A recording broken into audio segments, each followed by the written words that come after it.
entendeu?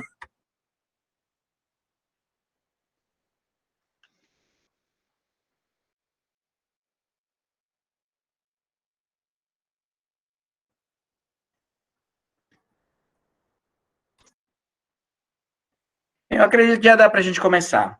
Mayara, eu queria primeiro já renovar e dizer agora já com mais participantes da grande satisfação que eu tenho. Você realmente escreveu uma tese do doutorado totalmente fora da caixinha dos processualistas. Você traz uma percepção em que o processo não deixa de ser apenas uma ramificação de todo o tronco, de toda a árvore que você construiu de pensamento na sua tese de doutorado, da qual eu compactuo. E isso traz uma certa dificuldade até de dialogar ou de passear no meio de nós que somos processualistas, porque normalmente a gente acaba, ou você acaba trazendo algumas palavras ou alguns conceitos ou definições que não são tratados nos livros de processo civil de forma muito clara, de forma muito direta, ou então de forma tão abrangente. Eu, no último encontro da NEP no Rio Grande do Norte, eu fui agraciado pelo Pedro Henrique, nosso presidente, de apreciar uma tese de doutorado, e essa tese de doutorado era da Mayara, que hoje está em livro chamado Justiça Restaurativa na Comunidade, uma experiência em Contagem, Minas Gerais, mas, na verdade, em Contagem foi sua forma de dizer, porque ela tem um background que foi até para Israel, andou viajando por aí por muito tempo, então, o estudo da Mayara não está restrito ao título do livro. O título do livro é apenas um chamariz para isso. E aí, Mayara, para a gente começar a fazer uma conversa, é muito interessante, porque normalmente quando a gente fala de processo, a gente vai logo pegar aquelas ideias de Carnelute, as ideias de VAR, de lead, de pretensão resistida, de ação material, de ação processual. O nosso universo parece que roda em torno de um judiciário, de uma petição, em que eu venho falar aqui que é um linguajar muito espartano, de muita guerra, na verdade, fazendo um paralelo à Grécia, eu até converso com as pessoas que têm contato comigo aqui na academia, de que esse é um olhar mais ateniense, mais da conversação, mais do deus Hermes, mais da deusa Atenas, da deusa que é da sabedoria, da deusa que tenta verificar, conversar, entender e compreender sobre isso.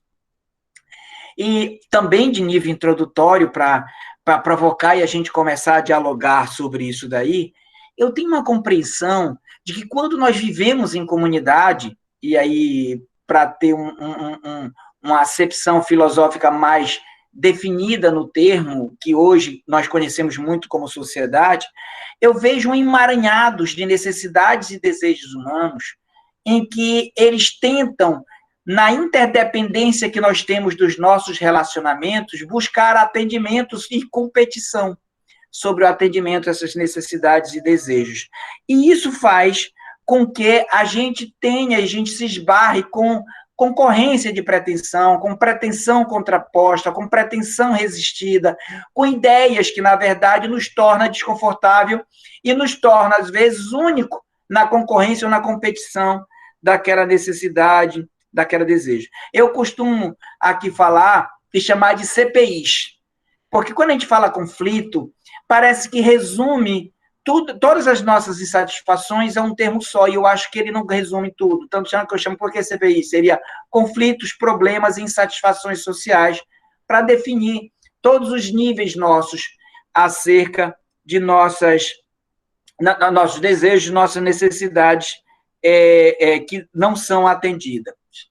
E é engraçado que quando a gente vai olhar para os sociólogos, tem sociólogos que dizem que conflito é inerente, é importante, e é um gatilho de melhoria, de progresso da sociedade.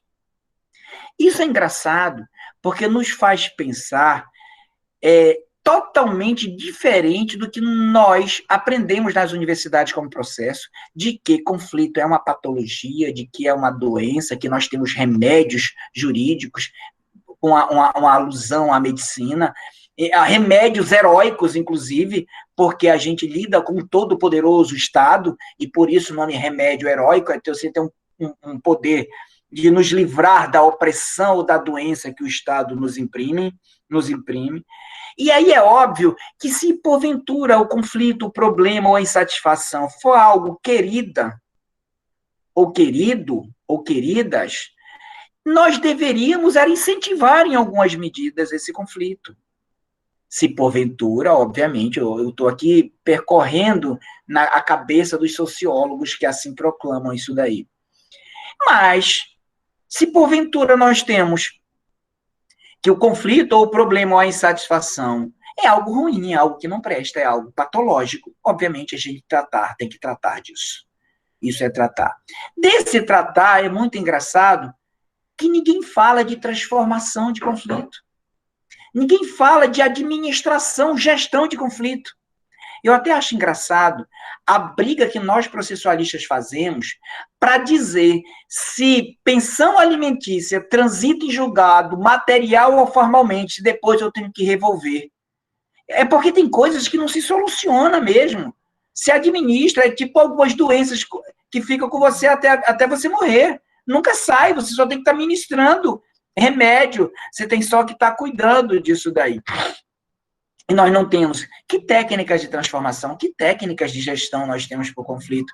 Quando a gente trabalha no processo alguns desses conflitos, a gente até se espanta, porque a gente queria resolver, solucionar, e não se resolve, rebus sextantibus, caso fortuito, força maior. Em tempos pandêmicos agora até, solucionar não é a tônica, porque nada se soluciona porque você resolve de manhã, à tarde mudou, no outro dia mudou, e cada uma coisa revirando a outra. E aí a gente chega nas soluções de conflitos, naquela concepção imediatista do ser humano, da psique, de que temos que resolver tudo. E nessa resolução, nós esquecemos de estudar as resoluções por autotutela, nós esquecemos de dizer que existe uma tutela autocompositiva. A gente nem trata isso como tutela, claro que é. Os envolvidos no problema, no conflito, eles resolvem, eles se autotutelarem. É por isso tutela autocompositiva, os dois. E aí a gente chega na heterocomposição, a gente esquece que tem um negócio, um treco chamado arbitragem, entra de cabeça no processo e resume um detalhe ao todo, e isso a gente se perde num brilhantismo de uma tese de doutorado a essa questão. Dentre toda essa celeuma, a justiça restaurativa é encantadora. É encantadora, porque ele muda um pouco para mim a concepção de culpa para responsabilidade. Ele sai um pouco do olhar do indivíduo para o olhar para o coletivo. Ele vai buscar as origens de valores da psique humana acerca de como que aquilo influencia a minha vida, como é que aquilo, se eu nascer em uma determinada região, em um determinado lugar, eu recebendo toda aquela carga moral ou ética que porventura eu receba, me conduz a ser uma pessoa que possa ser julgada como boa ou ruim. E trabalhar esse conceito com transformar conflito é algo, para mim, surpreendente. Então, como nível introdutório, falando para você de forma assim, o que tu me dizes no início de provocação para a gente continuar a diálogo? O que tu me dizes desse monte de bobagem que eu acabei de te falar? Sandoval, eu agradeço pelas reflexões de cara, assim. Agora sim fica muito mais fácil introduzir o tema, porque depois de tanta coisa super relevante ter sido tematizado por ti. Começar, na verdade, focando, porque eu acho que se falando é difícil é todo o resto. Então, eu sei, assim, de início, a partir de para você o que é que eu estou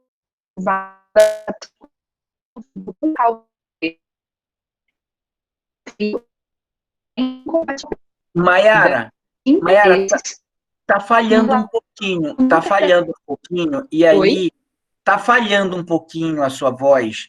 Eu primeiro gostaria de saber se tem alguém com áudio aberto. Se o áudio estiver aberto, vamos fechar todos, com exceção da Maiara. E seu áudio está falhando um pouco, Maiara. E aí eu vou fazer o seguinte, eu vou fechar o meu vídeo para verificar se facilita mais ainda, que eu não estou conseguindo lhe ouvir, eu não sei o que é que os participantes estão conseguindo ouvir ou não. Eu vou indisponibilizar meu vídeo, para ver se fica mais leve. Mayara, você poderia ter a gentileza de reiniciar?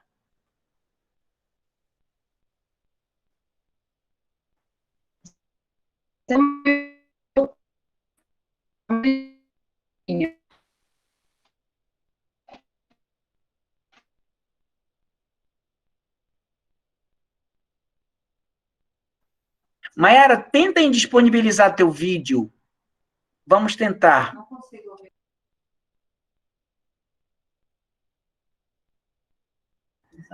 Eu acredito que todos deveriam disponibilizar o vídeo. Agora, vamos ver se a Mayara saiu. Vamos tentar, vamos esperar que ela vai retornar.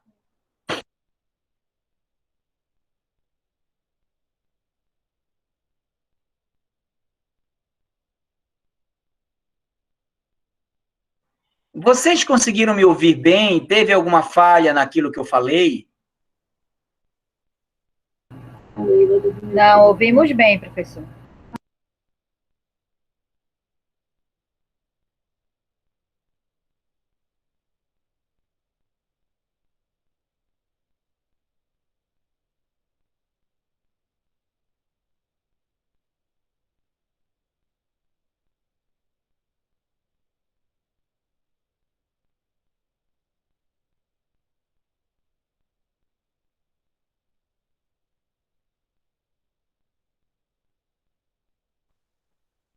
Deixa eu verificar que eu acho que ela vai sair.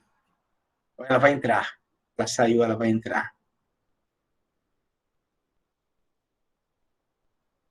Ela está tentando entrar.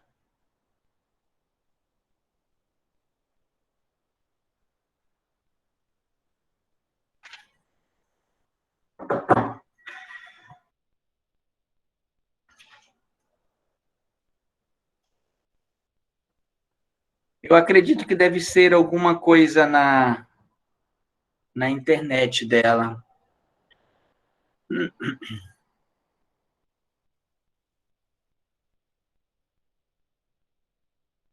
Professor, eu acho que o senhor pode continuar introduzindo o tema, enquanto nós esperamos ela entrar, que ela ainda não solicitou.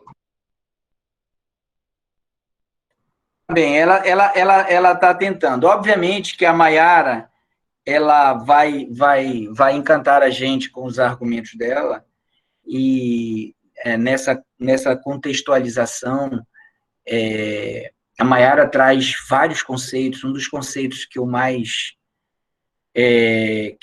me encantei nela, muito encantei, mas vou contar aqui um deles delas, na verdade, a incumbência dela. Estou atualizando a página, ela disse. Tem alguma dica para eu dar para ela, Camille, que ela está aqui?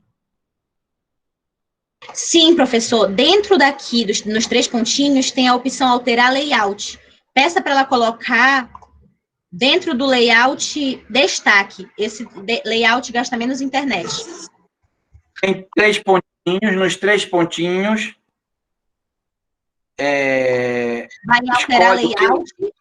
Vai em alterar layout e seleciona o layout destaque. Alterar layout e seleciona destaque, não é isso? Isso serve para mim. Eu acho que ela entrou, estou percebendo, já estou vendo aqui. Licença. Entrei, gente, pedi desculpa, eu acabei caindo. E eu não consegui mais conectar, ficou dando problema. Tá ótimo, tá perfeito. Então, eu já ia começar a falar algumas bobagens, ia me arvorar a falar de algumas ideias que eu li no seu livro, mas que bom, você me salvou. Então, eu gostaria que todos disponibilizassem o seu vídeo. Eu acho que tem que o vídeo ligado. Você ficar só você mesmo, Mayara, aí, vamos ver se aguenta só com o seu. Silvio, você poderia desligar seu... Seja bem-vindo, Silvio. Desliga seu vídeo. Aí vamos deixar a Mayara. Mayara, você perdeu alguma coisa do que eu falei? Você quer que eu diga alguma coisa mais ou tá bem? Não, eu consegui pegar tudo que falaste. Eu que vou agora recomeçar falando, porque eu acredito que o que eu comecei antes vocês não devem ter conseguido compreender muito bem. Então, eu vou começar do zero. Pois não, pode começar. Eu só peço que todos indisponibilizem o vídeo, a não ser a Mayara, porque eu acho que pode congelar. Vamos lá. Bem, peço desculpa pelo ocorrido com a internet, agradeço pelas provocações, pelas reflexões que o Sandoval trouxe. Sempre muito pertinente, inclusive quando em outro momento que a gente teve a oportunidade de dialogar, quando ele realmente estava comentando sobre a minha tese, foi de muita reflexão para mim, foi uma experiência maravilhosa. E dessa vez agora eu acho que, falando para vocês, eu preferia começar comentando por algo que ele trouxe nas reflexões sobre conflito. Eu acho que é importante entender do que é que eu falo quando eu falo de conflito, para compreender bem que conflito é esse que eu busco transformar, o que é isso que eu estou buscando transformar. Então, eu acho importante dizer para vocês, expressar o que é o meu entendimento de conflito. E eu faço isso com muita preocupação, porque eu não sei como que é a realidade de vocês, mas a minha graduação, meu mestrado e meu doutorado foram em universidades que eu considero muito boas, todas elas federais, e mesmo assim, eu saí de toda essa formação no direito sem uma matéria própria para estudar conflito.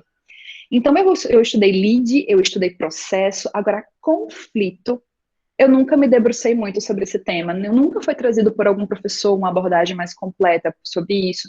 Então, mesmo quando a gente trabalhava dentro do processo, questões como métodos adequados para trabalhar conflitos, a gente nunca dizia o que era conflito. Então, tem um problema muito sério aí. E aí, muitas vezes, havia uma coincidência, uma confusão entre o que é conflito, o que é lei jurídica, o que é lei sociológica, se conflito é uma dessas coisas. Então, justamente por isso, eu acho importante, sabendo que a gente tem um pessoal aqui que eu acho que deve ser majoritariamente do direito, trazer essa informação, porque eu não sei como é que é para as pessoas de outros cursos, mas no direito, pelo menos na minha experiência universitária, esse não é um tema que é muito trabalhado. E tem uma razão de ser. Eu não sei se vocês têm uma dimensão histórica disso, mas os estudos sobre conflito, eles foram iniciados depois das grandes guerras. Não é que não se trabalhasse conflito antes no mundo, mas é que o que acontece é que nunca, é como coisas cotidianas que a gente não precisa pesquisar com muita veemência, porque fazem parte da nossa vida. Então, o que acontece é que muitas vezes se falava sobre conflito na literatura, em textos antigos, textos históricos, só que não com uma propriedade do conflito como uma ciência, como, por exemplo, temas em conflitologia. A noção de conflitologia, ou seja, de um estudo científico acerca do conflito, vem bem depois. E vem em que momento histórico? Quando explode uma guerra grande a nível mundial, quando logo em seguida vem uma outra guerra mundial, e logo depois vem um sem número de outras guerras, que mesmo quando pareciam mais localizadas, tinham uma repercussão gigantesca também a nível mundial. Além disso, isso começa a surgir num período em que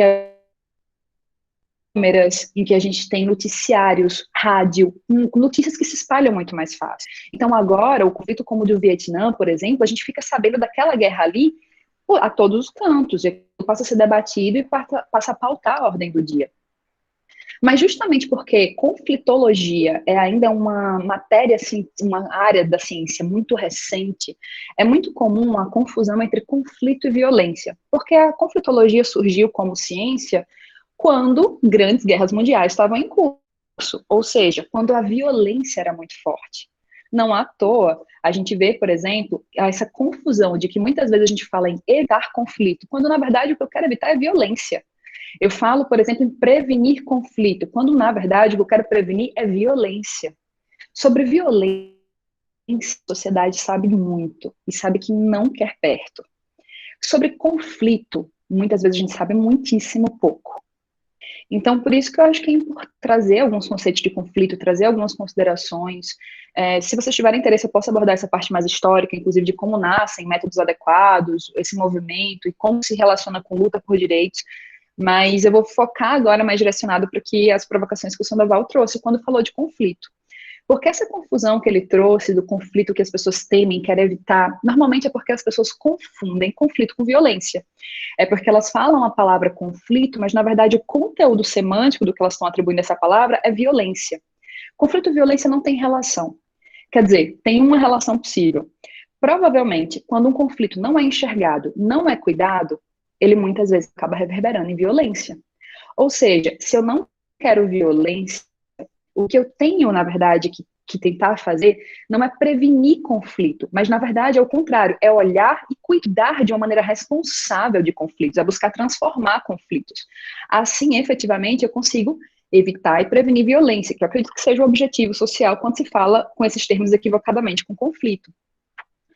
E o meu conceito, quando eu trabalho de conflito, é principalmente um conceito que vem do professor Raul Calvo Soler, que é um espanhol argentino, ele tem dupla nacionalidade, que ele fala que conflito é uma percepção ou realidade, porque ele tem essa duplo aspecto, o conflito às vezes ele é real, em outros momentos ele é percebido, quando a minha realidade não é conflitiva, mas a minha interpretação, eu acredito que é um conflito ali e passo a me pautar como se houvesse. E por que me pauto, me comporto como se houvesse? Acaba muitas vezes efetivamente gerando um conflito real, ou eu fico imaginando e confabulando na minha cabeça sem esse plano de realidade.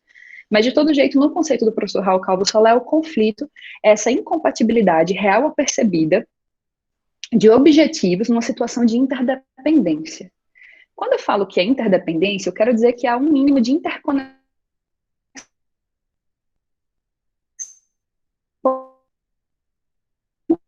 diferentes.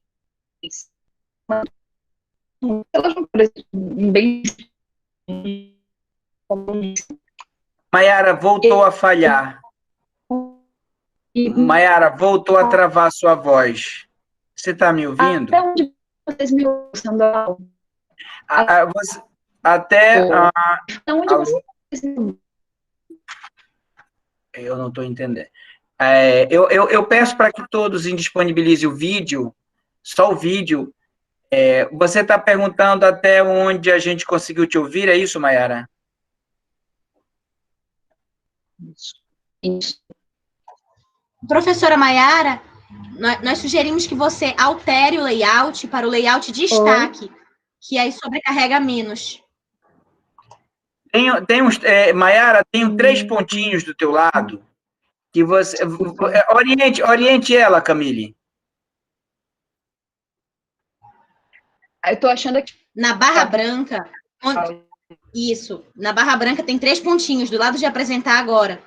Aí tem a opção alterar layout, e você pode colocar o layout destaque. Esse é o layout que consome menos internet, é uma dica para todos os participantes. Eu já fiz isso agora, eu botei destaque, agora parece que desaparece todo mundo, é isso mesmo, Camille? Exato. No layout barra lateral aparecem algumas pessoas, no layout mosaico aparecem todos. No layout destaque, como ele carrega apenas a imagem de quem está falando, ele consome menos internet.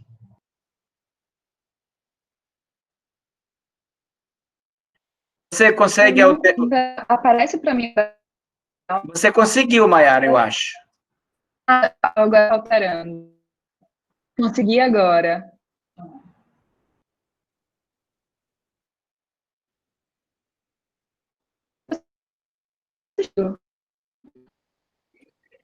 Mayara, você estava falando sobre o professor que você tem como base para falar sobre conflito. O Raul. Era o professor. Eu vou tentar alterar.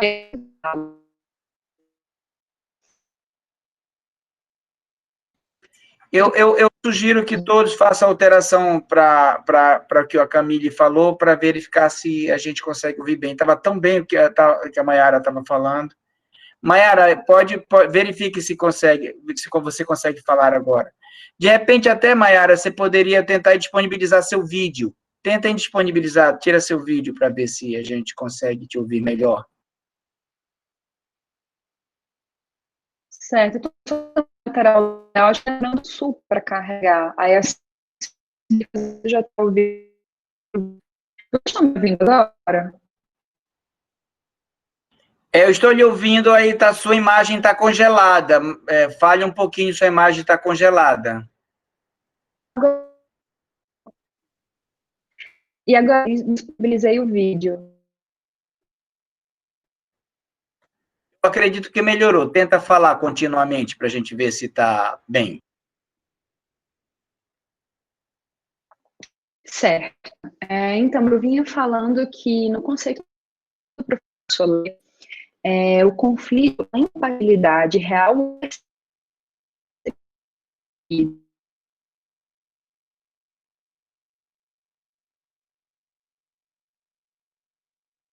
Eu não acho que não, acho que falhou, eu não estou lhe ouvindo.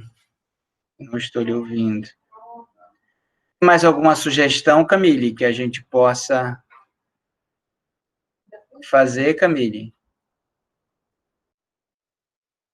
Deram a sugestão dela sair e voltar. Ela pode sair, voltar e fechar as outras abas, os outros sites que gastam na internet e ficar só nesse layout de destaque que ela ainda não conseguiu colocar. Eu acho que dessa forma ela melhora bastante.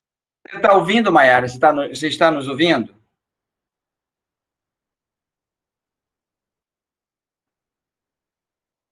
Maiara?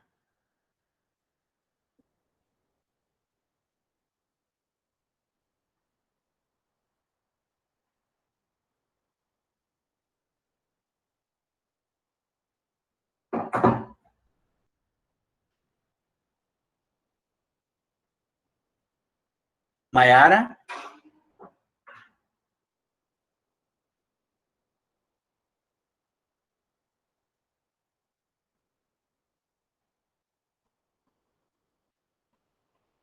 Eu estou passando mensagem para ela. Vamos ver o que é que ela traz.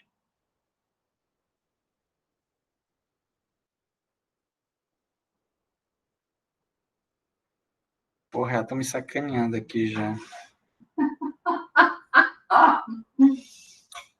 Vixe, ó, de caderno vacilo. Já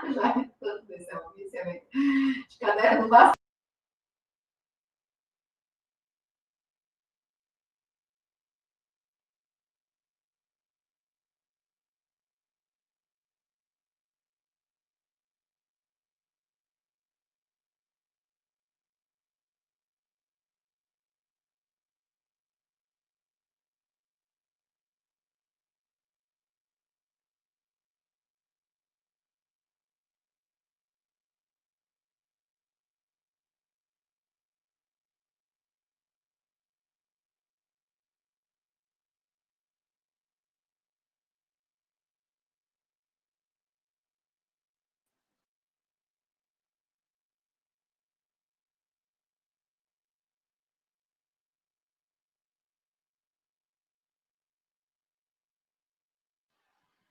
Oi, vocês me escutam agora? Sim, Sim, agora o áudio e a imagem estão perfeitos. Que ótimo. Eu consegui agora finalmente mudar também o layout, antes não estava conseguindo. Queria pedir desculpa. Quem usa a net não precisa de ninguém. Então, efetivamente, não está fácil ser um usuário da net. Falando sobre voltar. conflito, segundo o professor Raul. Isso. Eu falava que o conflito é Eu falava para vocês que o conflito é uma incompatibilidade real ou percebida de interesses numa relação de interdependência. E falava também que só há conflito porque há interdependência. E qual é a questão com isso? É que se há interdependência e se efetivamente há essa incompatibilidade, seja porque eu percebo a incompatibilidade, seja porque ela realmente está ali, o conflito é inevitável, ele é intransponível, e ele é inclusive natural. O conflito ele entra aqui como uma expressão de que nós somos diferentes, que nós somos diversos, que nós somos plúrimos. Sociedade sem conflito é sociedade totalitária, é Estado total. Quanto maior for uma opressão dentro de um regime, por exemplo, maior é o nível de de não ser perceptível os conflitos ali. Porque o que acontece é que as pessoas são exterminadas, apagadas, silenciadas, não existe uma imprensa livre, não existe uma possibilidade em que a gente consiga realmente expressar a nossa verdade. Quando eu entro, por exemplo, numa sala como essa de webinar e vejo algo tão rico, vi que tinha pessoas, por exemplo, de BH, vi que tinha pessoas de Recife, vi que tinha pessoas... tinha outras cidades também, que agora eu esqueci aqui, que tinham comentado logo no início. Então, quando eu vejo tantas pessoas que vêm aqui de uma maneira distinta, Amapá, pessoas tão distintas que vêm aqui nesse espaço, o que eu estou trazendo é, antes de tudo, conflito, é diversidade para o nosso espaço. E está tudo bem. Nós temos pessoas que têm visões de mundo distintas, amores distintos, percepções distintas, preferências distintas, modos de vida distintos, questões de como se manifestam no mundo, esportes, preferências alimentares distintos. Isso gera conflito. E tá tudo bem. Ruim mesmo era a gente estar num lugar em que a gente não tivesse como demonstrar o que é idiosincrasia nossa. O grande problema existe quando uma sociedade não tolera, não aceita, não reconhece, não confere dignidade a algo que é nosso. Então, justamente por isso, não tem nenhum problema em si com conflito. E nessa visão do Raul, enquanto incompatibilidade real ou percebida de interesses numa relação de interdependência, o conflito é intransponível.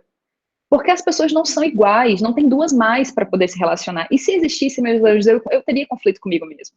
Porque tem hora que não tem mais ninguém, só eu em casa, e eu entro em conflito. Então não tem problema. O que acontece é que essa incompatibilidade real ou percebida é natural, é parte do que é vivo no ser humano. Mostra que a nossa sociedade está em movimento, mostra que nós estamos em contato com o outro. Esse contato vem com o conflito, e está tudo bem.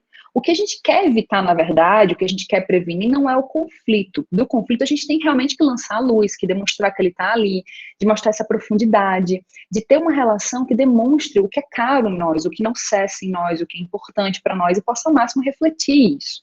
Quando eu estou em conflito, eu tenho uma oportunidade de rever como eu me comporto em sociedade, quais são as minhas preferências, como eu tenho agido, como que são os meus relacionamentos, construir vínculos mais profundos, a partir de vulnerabilidades, e isso demanda muita coragem também, ao contrário do que se possa imaginar.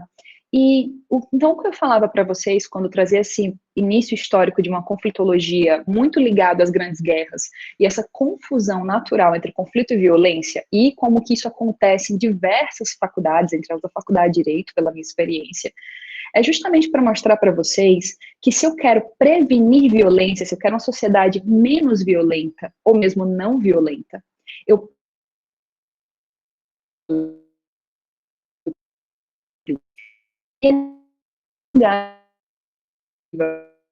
porque, por exemplo, em resolver um conflito, o que eu faço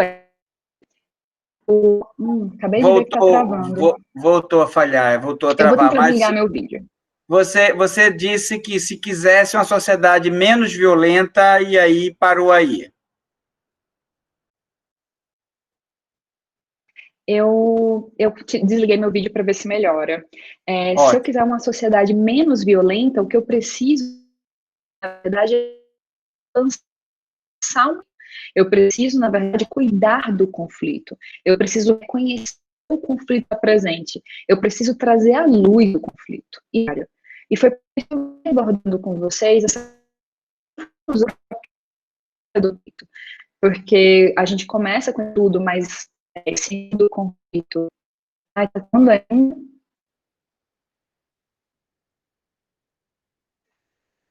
Conseguem me agora? Dá um feedback no chat, vocês estão me escutando nesse momento? Eu estou escutando nesse momento está bem. Falhou, mas agora está bem. Você estava continuando a falar sobre uma sociedade que não tenha violência.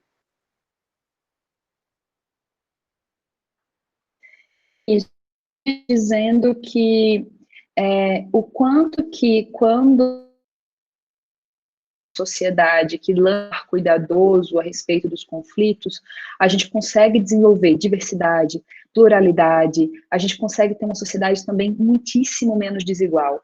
Porque parte da desigualdade está justamente no lugar de quem conta a história, essa ideia de que há um vencedor e um perdedor, que era algo que tu também trazia junto à provocação inicial, sobre uma concorrência de pretensão, sobre uma competição, essa ideia que é muito arraigada de que existe uma história que é contada pelo vencedor. Ai, tá travando ainda, né? Não, tá bem, está bem. Não está travando, não. Pode continuar, está bem. Bem.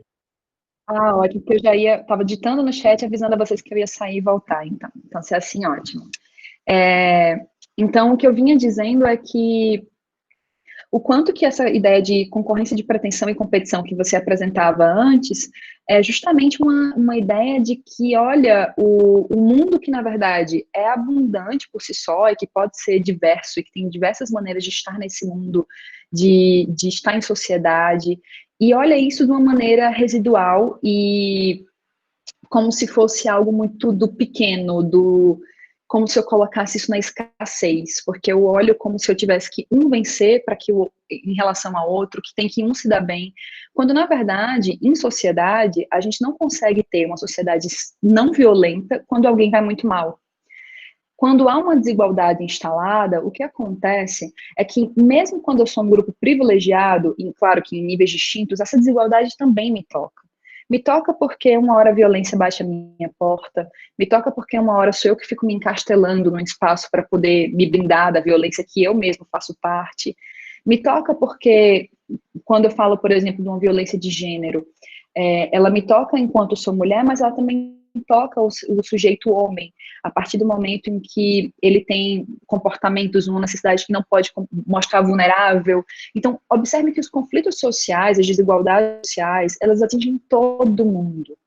O Frantz Fanon falava que essa questão da desigualdade é tão forte que, na verdade, a humanidade sendo uma só, quando eu dou qualquer possibilidade de vulnerabilizá-la muito facilmente, seja por uma questão como raça social, como economia, né, uma questão de classe econômica, de gênero, o que for, quando eu tenho isso, na verdade, o que eu demonstro é que é muito frágil a minha noção da própria humanidade, e que hoje, mesmo que o critério não me coloque na pior, é muito fácil que em outro momento isso aconteça, sabe? Isso vire também contra mim.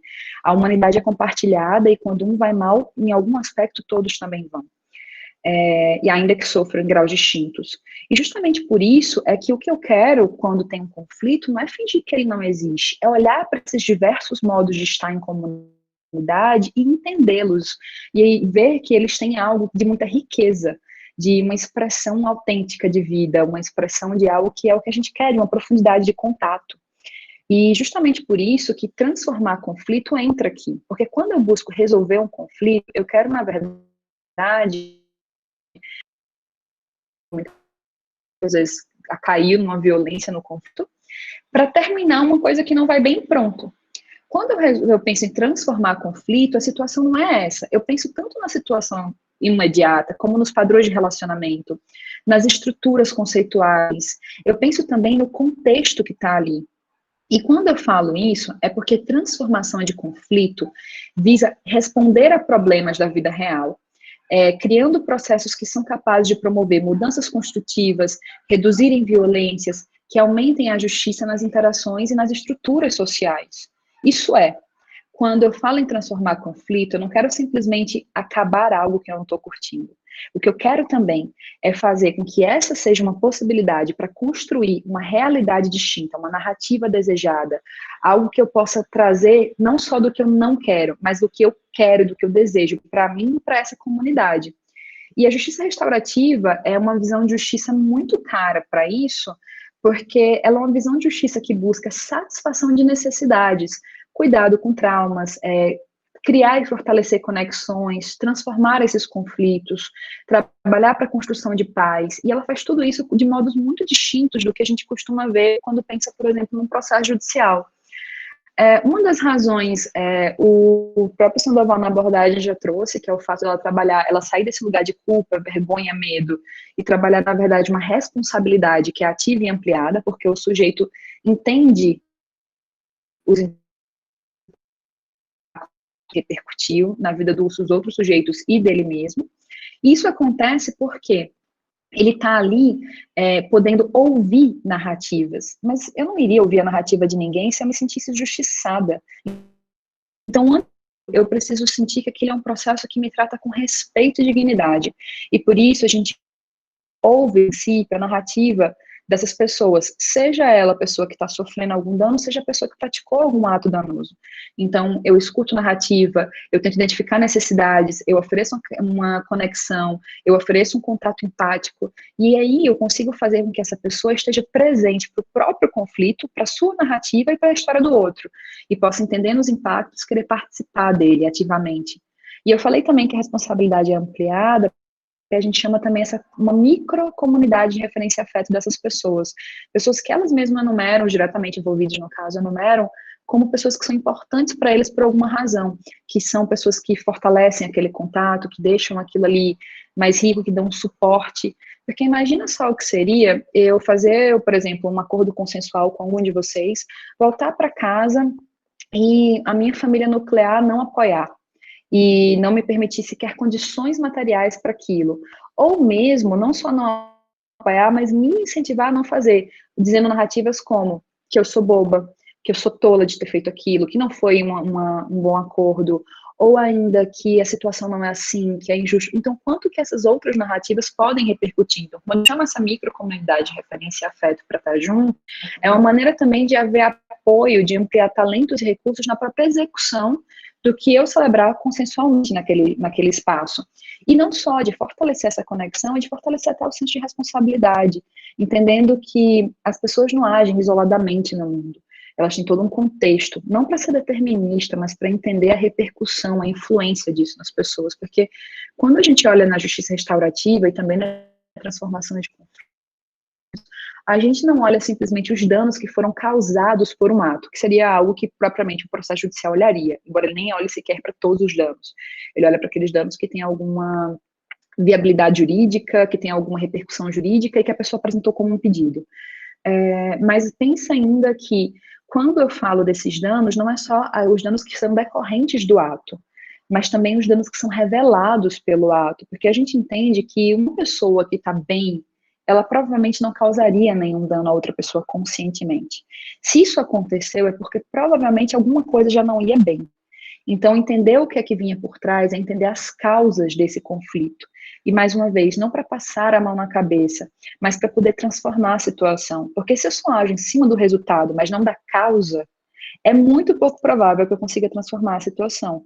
Na verdade, é mais provável que o que aconteça seja o distinto. Que eu não só não transforme, mas que eu apenas enxugue gelo. Porque eu vou aqui, eu tenho uma velocidade de responder aos conflitos, resolvendo, por exemplo, que é X. Mas os conflitos vão se multiplicando em sociedade e muitas vezes desembocando em violência numa velocidade muitíssimo maior do que eu, ou pessoas que trabalham com outros métodos consensuais, ou o judiciário, consegue dar conta. Então, justamente por isso, quando eu olho simplesmente para um resultado de um conflito, para um efeito de um conflito, eu até consigo responder a um problema que é urgente, mas eu não me preocupo com situações que são caras da transformação, que é, por exemplo, entender as causas, para poder aí sim realmente fazer uma transformação social, uma transformação naquele caso, naqueles relacionamentos.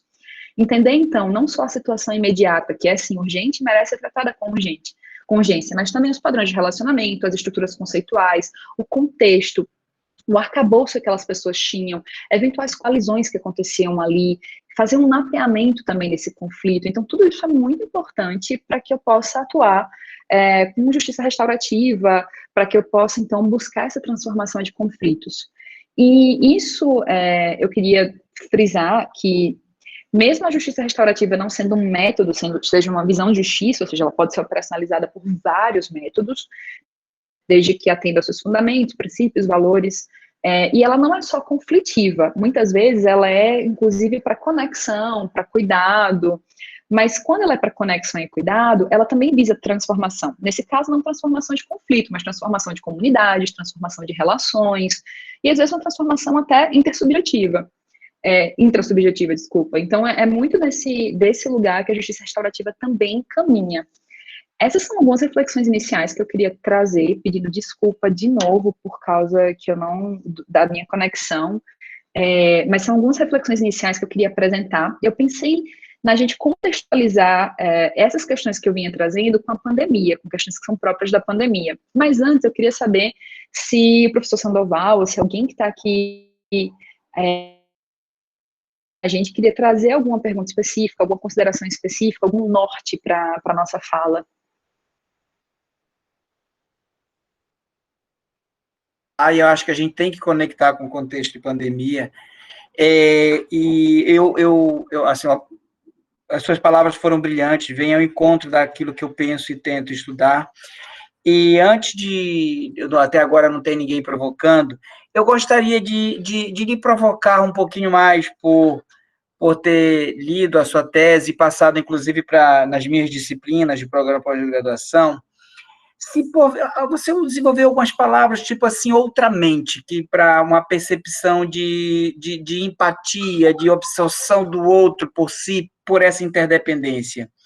E eu concordo com você, eu acredito que um dos principais problemas que a humanidade passa hoje é a proclamação incessante de uma palavra independência, porque a palavra independência me traz a ausência do outro, eu não sou outramente, eu não consigo perceber o outro, porque eu sou independente por si só, eu me basto.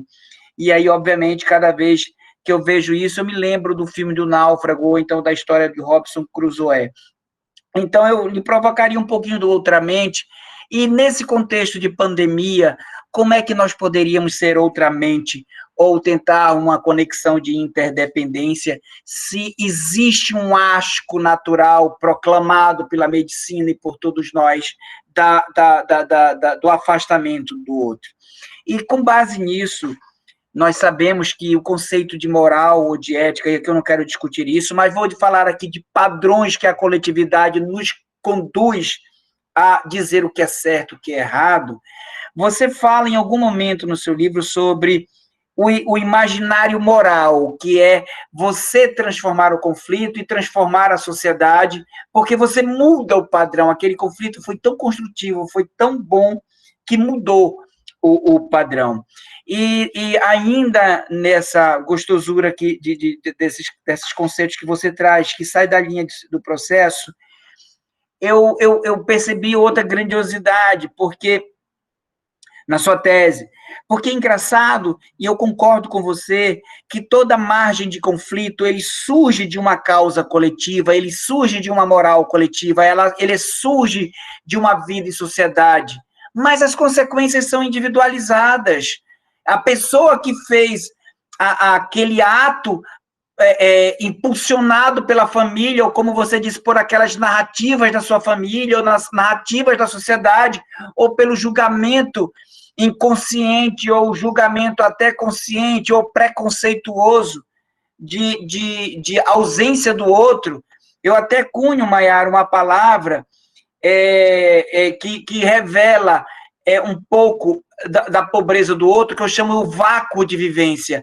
Então, nós nos colocamos num vácuo de vivência e nós somos incapazes de perceber, de sentir, de ter a dor do outro, e, com base nisso, ter uma percepção do conflito como algo que é necessário, é inerente. Se isso não é uma injustiça muito grande, veja, a sociedade, ou aqui a comunidade, ela é responsável por muitos atos individuais que acontecem, como no seu livro você contou o caso de uma criança que acabou assediando uma outra criança porque falava fino e foi identificado que era um contexto familiar, que era um contexto social, mas quem paga o pato, aqui para falar no linguajar, porque tem gente que também não era da jurídica, quem paga o pato foi aquela pessoa que foi um robô, que foi uma pessoa que revelou, que proclamou a palavra que a sociedade toda estava buzinando, dizendo no ouvido dela, e ela acabou fazendo isso. Como que nós podemos, nesse contexto, e aqui já migrando um pouco na sua provocação, e no contexto agora de crise pandêmica, do que nós não sabemos do porvir, a gente tem dúvida de tudo, a gente não consegue conviver tudo, como que a gente pode atuar numa zona de consciência, de derrubada de moral coletiva existente, de padrões que nos conduz à vida, e numa celeridade abissal, conseguir desenvolver um imaginário moral, agir outramente? Como nós podemos transferir para a sociedade a responsabilidade dos atos individuais? Porque quando aquele indivíduo sofre aquela consequência, e eu concordo com você, não é a discriminação, e o discriminador e o discriminado, ambos têm problemas, ambos sofrem, ambos recebem as consequências da mesma causa da vida em interdependência. Como é que a gente lida com tantos presos, com tantas pessoas discriminadas, que são impulsionadas por causas coletivas, e aqui não importa se é área econômica, social, eu vou chamar de causas coletivas para não aprofundar e não tornar mais complexos, mas é a pessoa que vai sofrer aquela consequência individual. É como se nós fizéssemos isso, nós, a comunidade, e uma determinada casta da sociedade se beneficia das consequências que são suportadas individualmente no aspecto jurídico, porque tem muitas consequências jurídicas, e eu concordo com você que a gente é muito cego no direito, porque faz alguns pedidos que são ínfimos, às vezes, para definir, para descrever o conflito, para descrever o problema, para tornar uma sociedade melhor, ou seja, é pobre sociologicamente, é pobre antropologicamente, é pobre, às vezes, até economicamente, é pobre em várias outras áreas, e nós vivemos uma verdadeira festa em cima disso, proclamando vitórias, indenizações, e as pessoas sofrem. Eu recordo que, porque algumas pessoas famosas foram presas há tempos atrás, não tão longe, mas bem breves, a questão dos presídios foram colocadas em xeque, mostrando que aquilo não era tratamento nem animalesco, porque nem é humano, nem animalesco, quanto mais humano. E aquilo veio à tona, e a gente percebendo pessoas individualizadas sofrendo consequências causadas por toda uma estrutura coletiva, uma estrutura social, uma superestrutura do Estado acobertando isso. Lá tinha tráfico de drogas, lá tudo se acomodava e se acostumava para que aquelas mazelas que a coletividade proclamam sejam suportadas individualmente. E como que a gente pode conectar isso com hoje na crise pandêmica? E aqui só para dar um caso para melhorar. Estamos hoje aqui em Belém agora, e em Minas Gerais também tem, nós no Ministério Público propondo uma tutela coletiva, e olha só, para que não haja abertura do jeito que está sendo feito e que haja maior restrição, porque a gente tem receio de que a contaminação do Covid-19 seja maior e venha transformar e fazer mais vítimas ainda, gere mais conflito, e não só conflito, gere mais violência, e que leve não só a tratar o humano dignamente, mas sim com que ele venha a perder a vida. O que tu me dizes disso? O que tu achas? Eu, obviamente, estou trabalhando um pouco seus conceitos, que eu gosto muito, e tem muitos alunos meus que estão aqui nos ouvindo, sabe exatamente a leitura. E aí, obviamente, eu deixo aberto, eu não estou vendo aqui ninguém fazendo nenhuma pergunta, deixo aberto aqui. Não, tem perguntas sim. E aí você pode conectar e você pode ler as perguntas, se quiser eu posso falar para você também, eu só estou instigando, estimulando aqui o nosso debate, como eu disse que a gente ia fazer uma conversação mais fluida.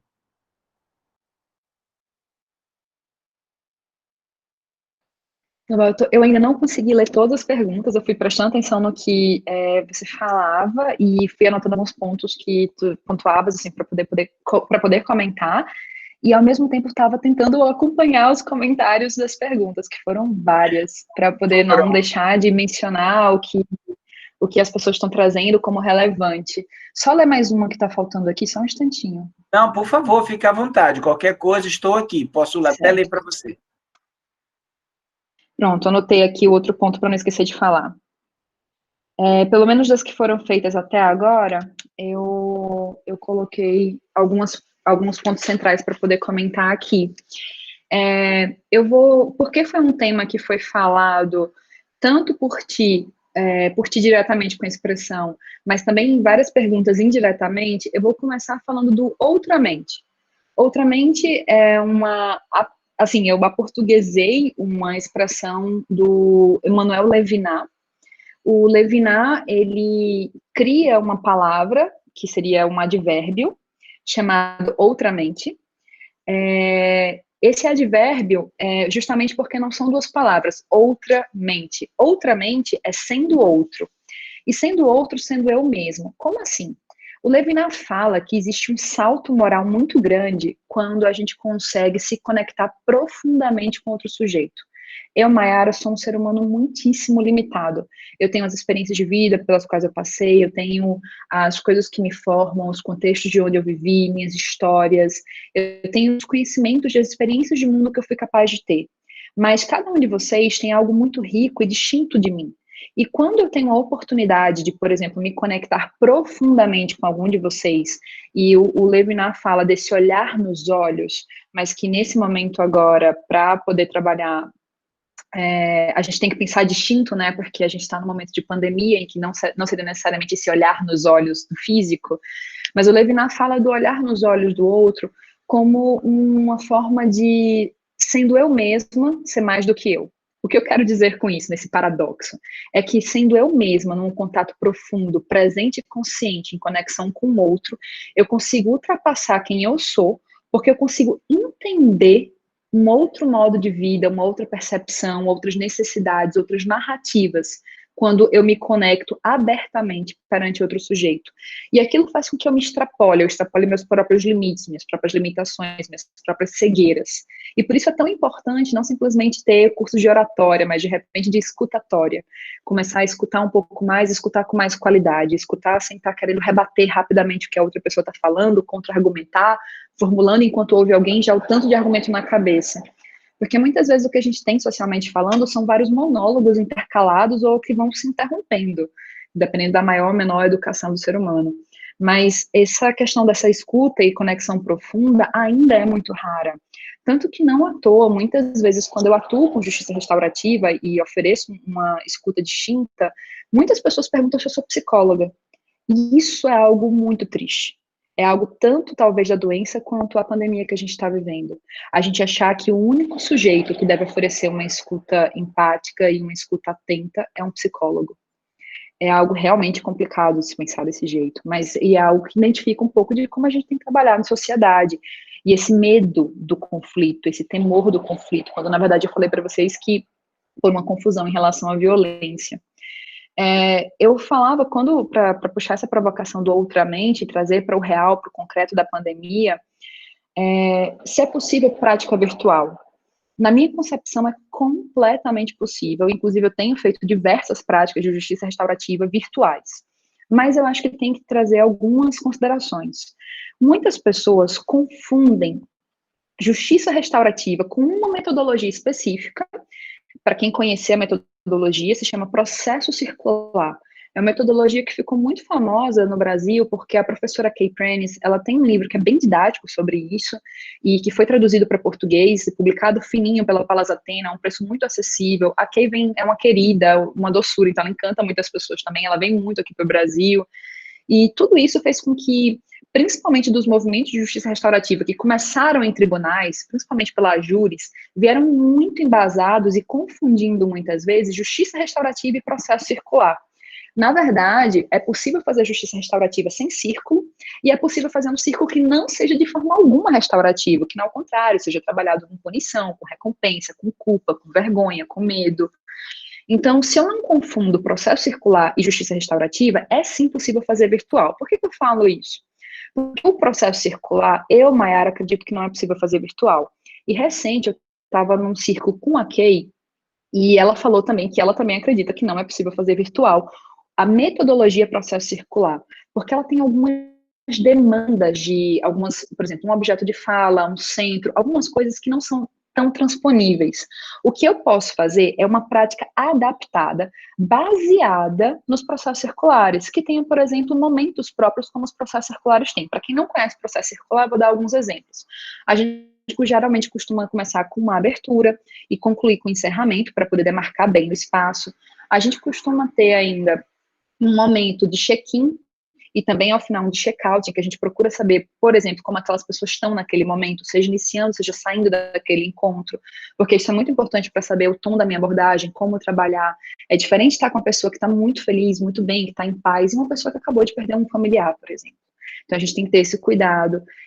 E logo depois a gente conduz narrativas, a gente constrói os valores, a gente constrói o que seriam os combinados da gente para aquele encontro, para que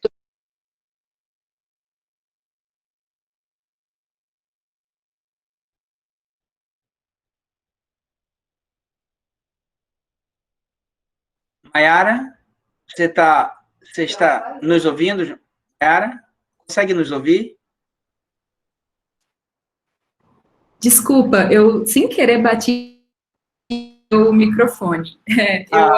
Agora eu acho que vocês estão me ouvindo, né? Sim. Você estava falando de que é possível adaptar algumas questões do processo.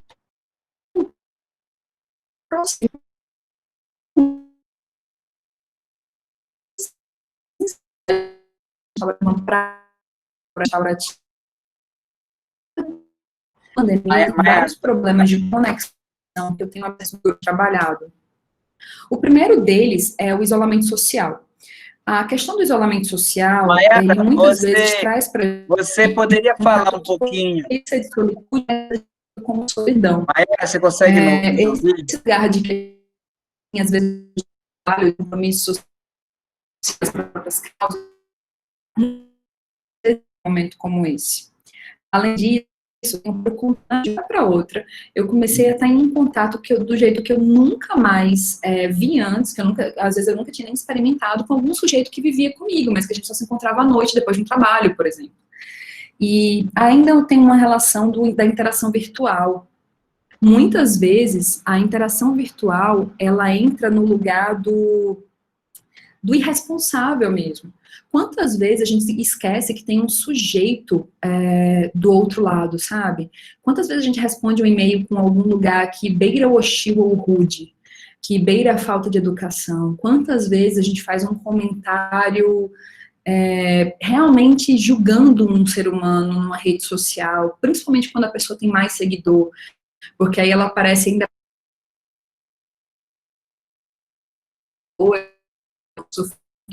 e eu faço, às vezes, um comentário extremamente hostil.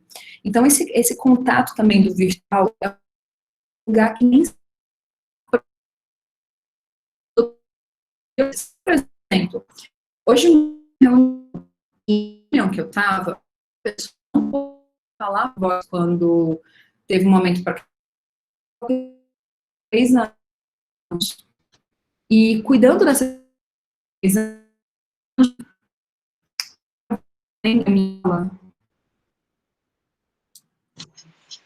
Mayara, eu acho que está falhando, Mayara. Está falhando.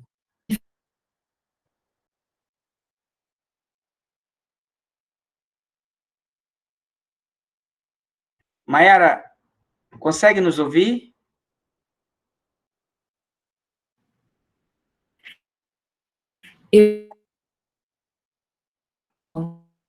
Está falhando muito, Mayara, eu não consigo ouvir. Não.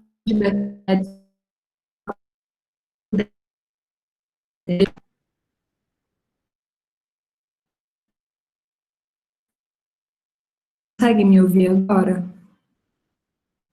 Sim, agora sim.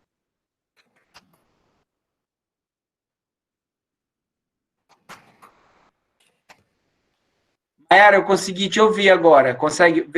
Tenta falar novamente.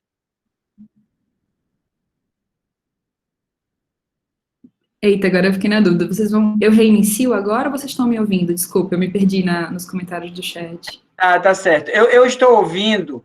Teve um certo... Ouvindo bem? Ótimo, então eu vou continuar. Só o seguinte, eu falava sobre práticas virtuais que elas são possíveis, mas não necessariamente abordando uma metodologia específica.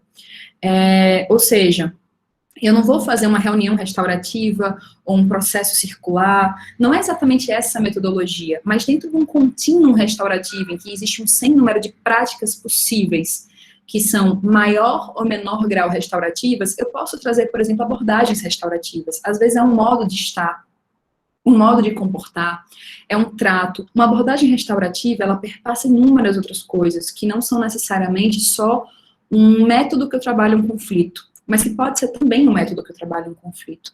Ou seja, é um modo de estar coletivamente, é um modo de estar no mundo, muitas vezes. Eu falava, que não sei se vocês conseguiram me ouvir, como que muitas vezes a gente age de uma maneira irresponsável em interações virtuais. como muitas vezes parece que aquele sujeito é uma máquina e não uma pessoa. Então, a gente muitas vezes manda um e-mail que é rude, que é hostil, que é grosseiro. Isso também acontece quando a gente fala, às vezes, com um saque, né, um serviço de atendimento ao consumidor, ou ainda quando comenta alguma coisa, interagindo com rede social, com pessoas que têm muitos seguidores, por exemplo, que às vezes a gente se comunica como se essa pessoa não tivesse sentimento, necessidade, vulnerabilidade, como se ela não tivesse dor para carregar na vida, julgando muitas vezes a vida por aquilo que parece ser. E trabalhar, então, um modo de transformar conflito numa pandemia como essa, primeiro pensar que o nosso contato virtual foi muito ampliado. Talvez esse webinar não estivesse acontecendo se não fosse a pandemia. Então, agir de uma maneira responsável e buscar pensar como que eu devo me comportar aqui, ter, de certa maneira, uma inteligência social para trabalhar esse contato virtual. Entender que do outro lado da tela existe ser humano, ou seres humanos. E trabalhar isso centrado nesses sujeitos, buscando não ferir, buscando construir essa humanidade. E também entender, que, até relacionando com algumas perguntas que foram apresentadas, quando eu tenho essa extrema polarização, e como que eu me comporto diante de uma situação como essa?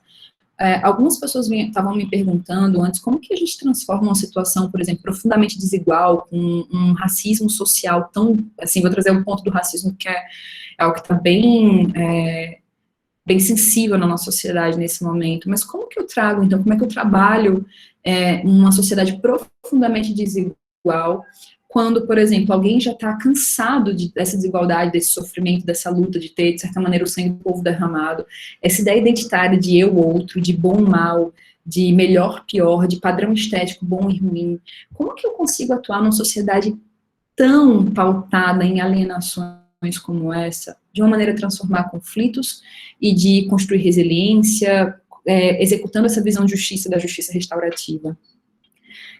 Para mim, assim, é muito importante ter em mente que a violência, ela é uma estratégia, mas ela é uma estratégia que tende a fracasso, no seguinte sentido, ela tende a dar continuidade a um sistema que eu já tenho. Entendam que a violência, a gente costuma achar que ela vem de ruptura, mas muitas vezes é justamente o oposto.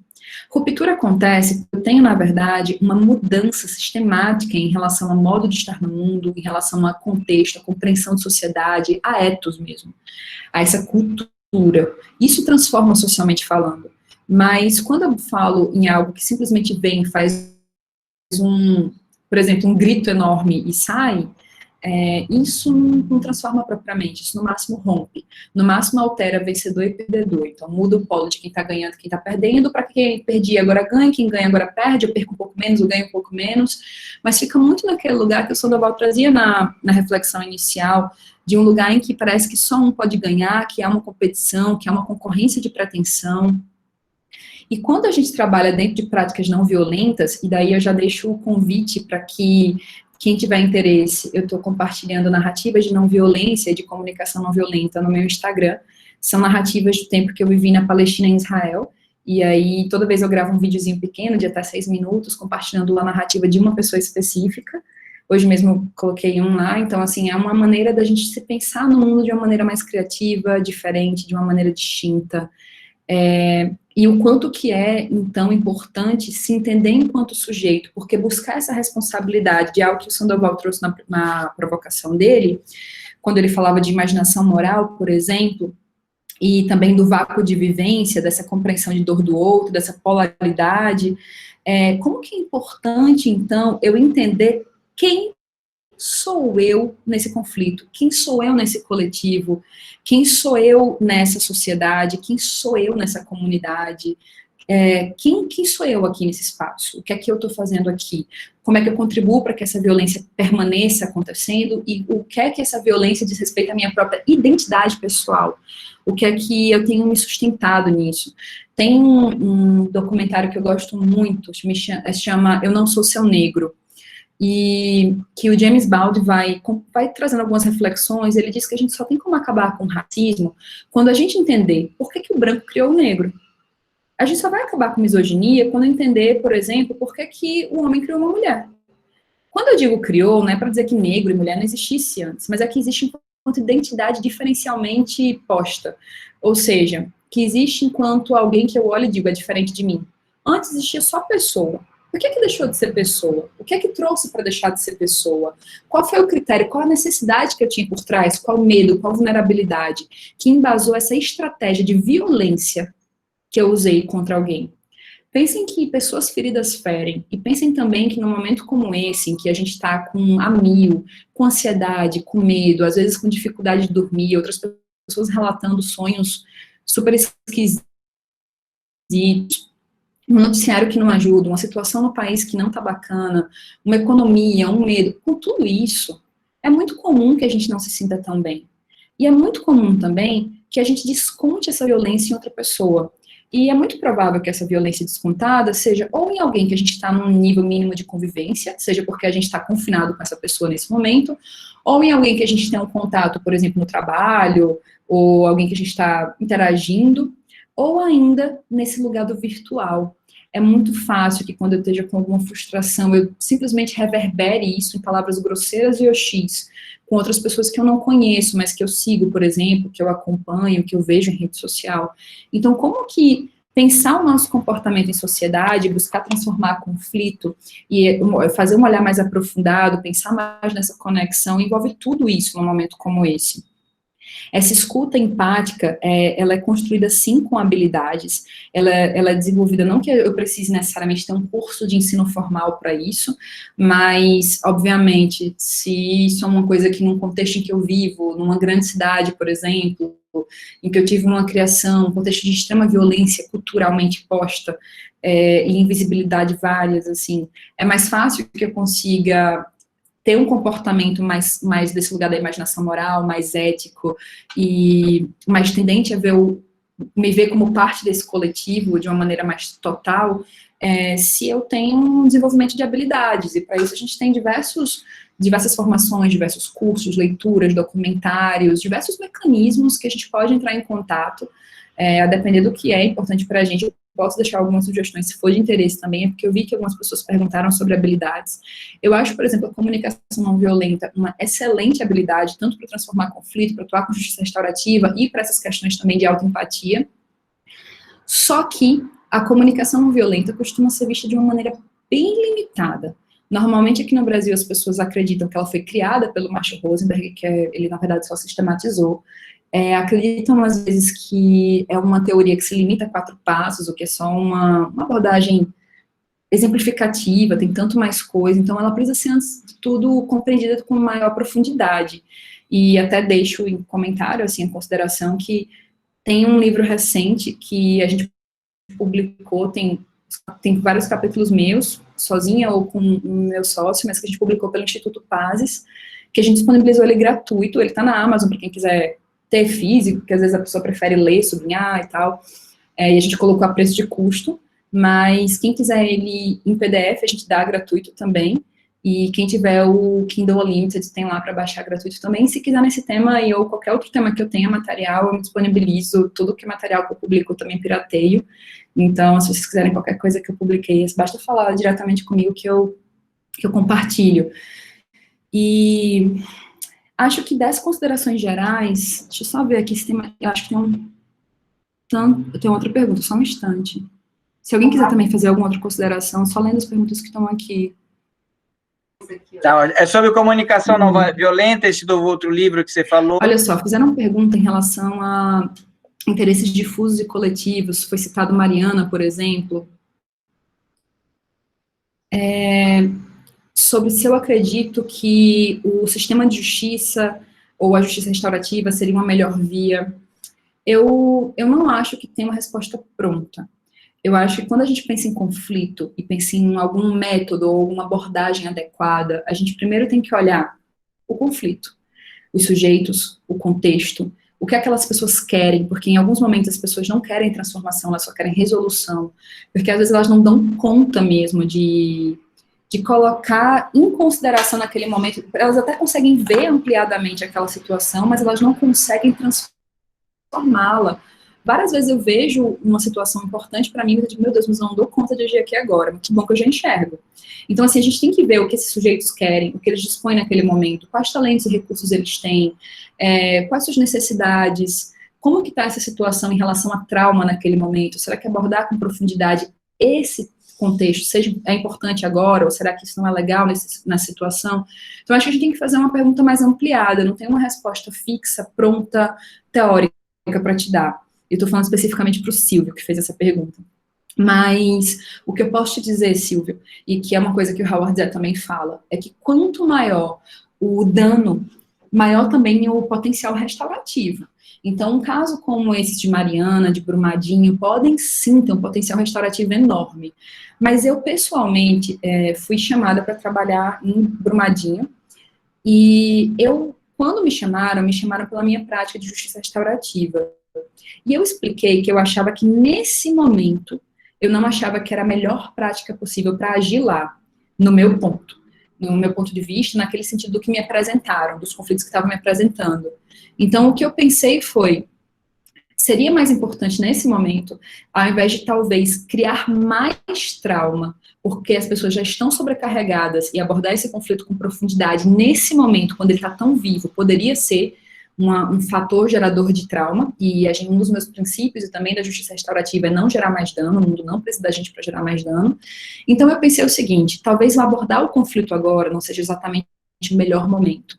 Talvez seja melhor antes ter um outro trabalho com essas pessoas. Então eu iniciei um trabalho, uma proposta de trabalho em Brumadinho, que era justamente voltada a trabalhar trauma e resiliência.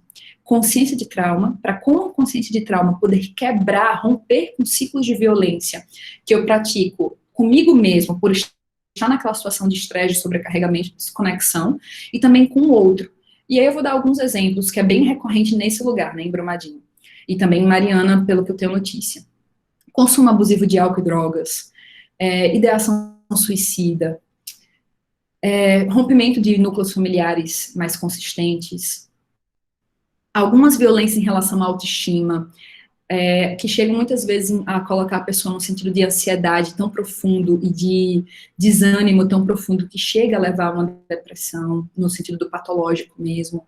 Algumas desconexões de algumas necessidades corporais, reverberação de violência, então, por exemplo, um pai ou uma mãe que trata com violência o seu filho ou sua filha, ou então ainda a situação de violência doméstica, que é algo que a gente também está vendo na pandemia, como que todas essas questões desses ciclos de violência que estão ligadas a um sobrecarregamento, desse estresse que sai do nível do que é adaptativo e entra realmente do trauma, se a gente não tem um cuidado aqui, eu posso vir com uma abordagem restaurativa, posso vir buscar uma transformação de conflitos, mas causar ainda mais dano.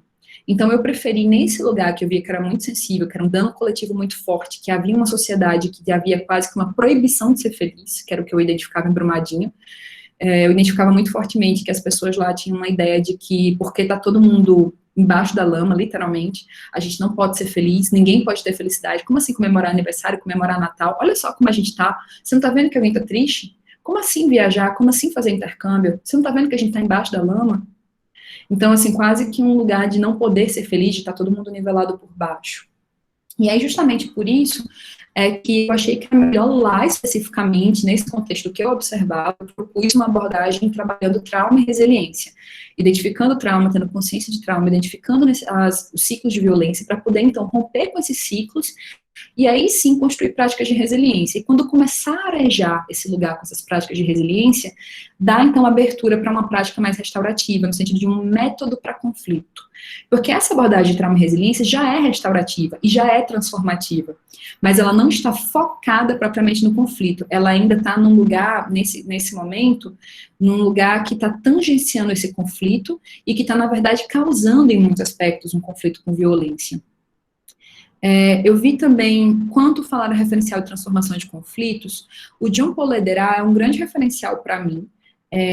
Ele não é o único que fala sobre o tema, nem a única pessoa que eu tenho como referência, mas ele é uma pessoa que eu gosto muito do trabalho, que eu vejo muita consistência na prática, e o de imaginação moral especificamente, que o Sandoval mencionou, é dele. Para pensar, já está em processos cíveis, peraí. Tá.